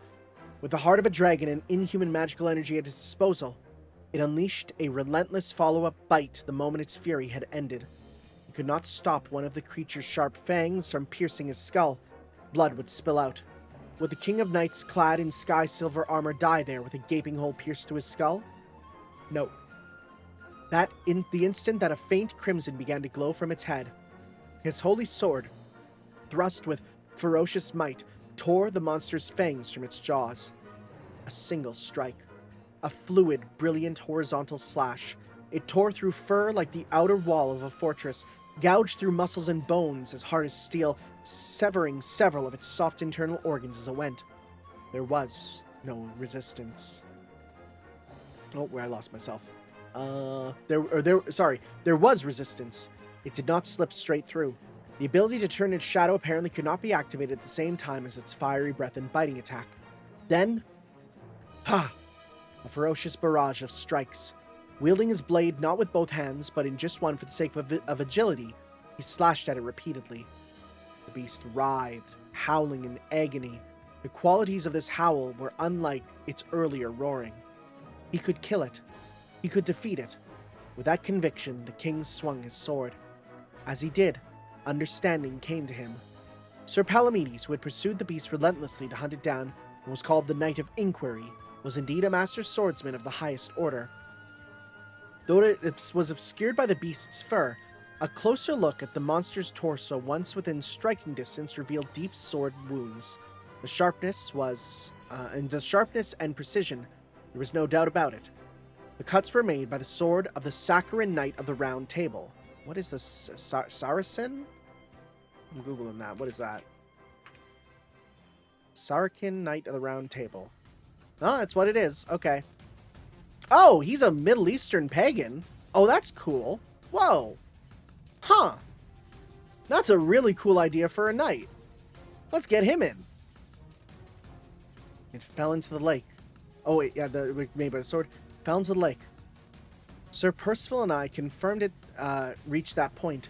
Shortly after, the water of the lake began to boil and all life within it melted away. It must have been that creature's flame breath. Thought it would remain as such until the end of the world, but the heat subsided after a few days. It finally breathed its last. I'd like to believe that, but Sir Palamedes had dedicated his life to the task of slaying the great beast. Though he was wounded in the fierce battle, he gave a desperate report about if the roaring beast had finally been slain or not. He made no definitive statement, but his unfounded worry had been correct.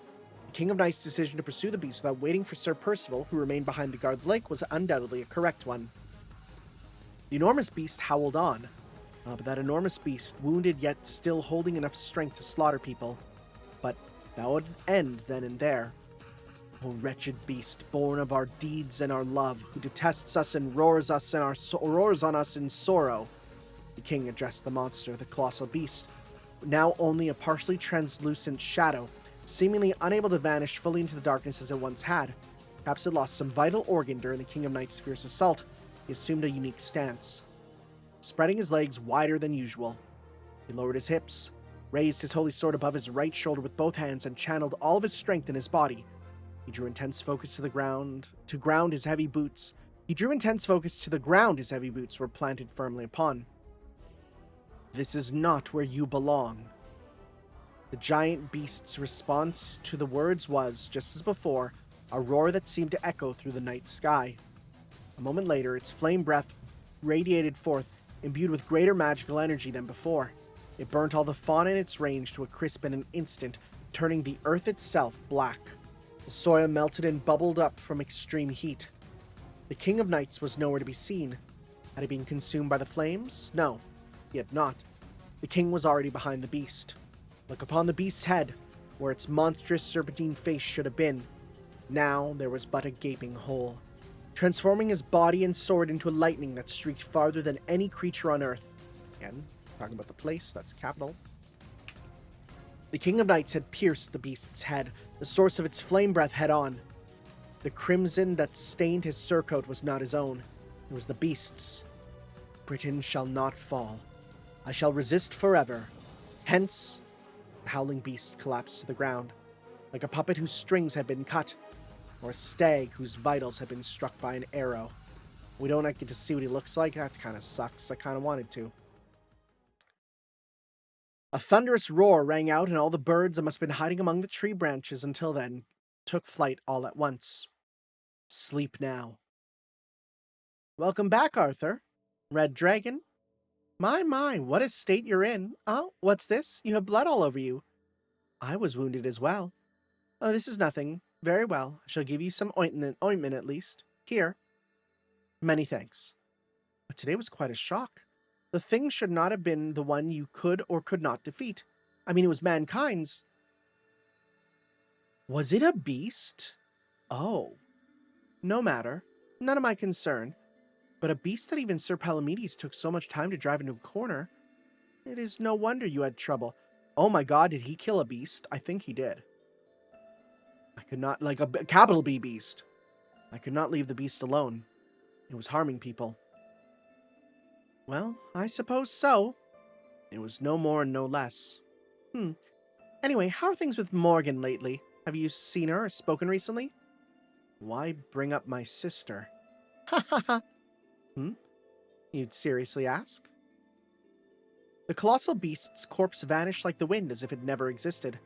Had the beast, born from the depths of love and hatred, finally found peace in the embrace of death, or had it merely disappeared just as when Sir Palamedes swung his own blade? The records of Avalon contained but a single sentence.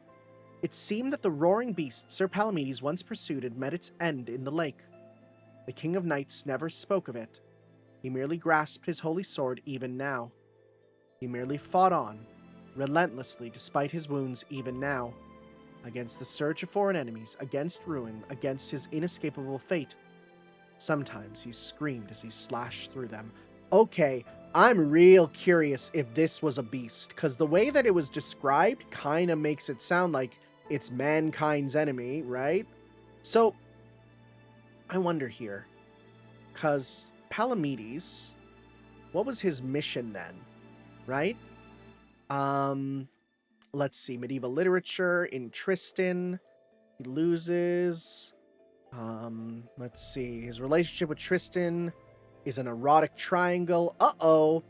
Palamedes only exists in fragments, detailing 2 generations. His father, Esclabor, was an exiled king of Babylon. Oh, cool. Yeah, the questing beast. Oh, I think this is it. The questing beast, or the beast Gallisant, is a cross-animal monster. Okay. Let me just see here. Chimera. What did it have? I think this might be at the questing beast. Oh. Wait. The creature appeared to the young King Arthur after he had an affair with his half-sister Morgause and begotten Mordred. They did not know that they were related when the incestuous act occurred. Uh-oh. Wait.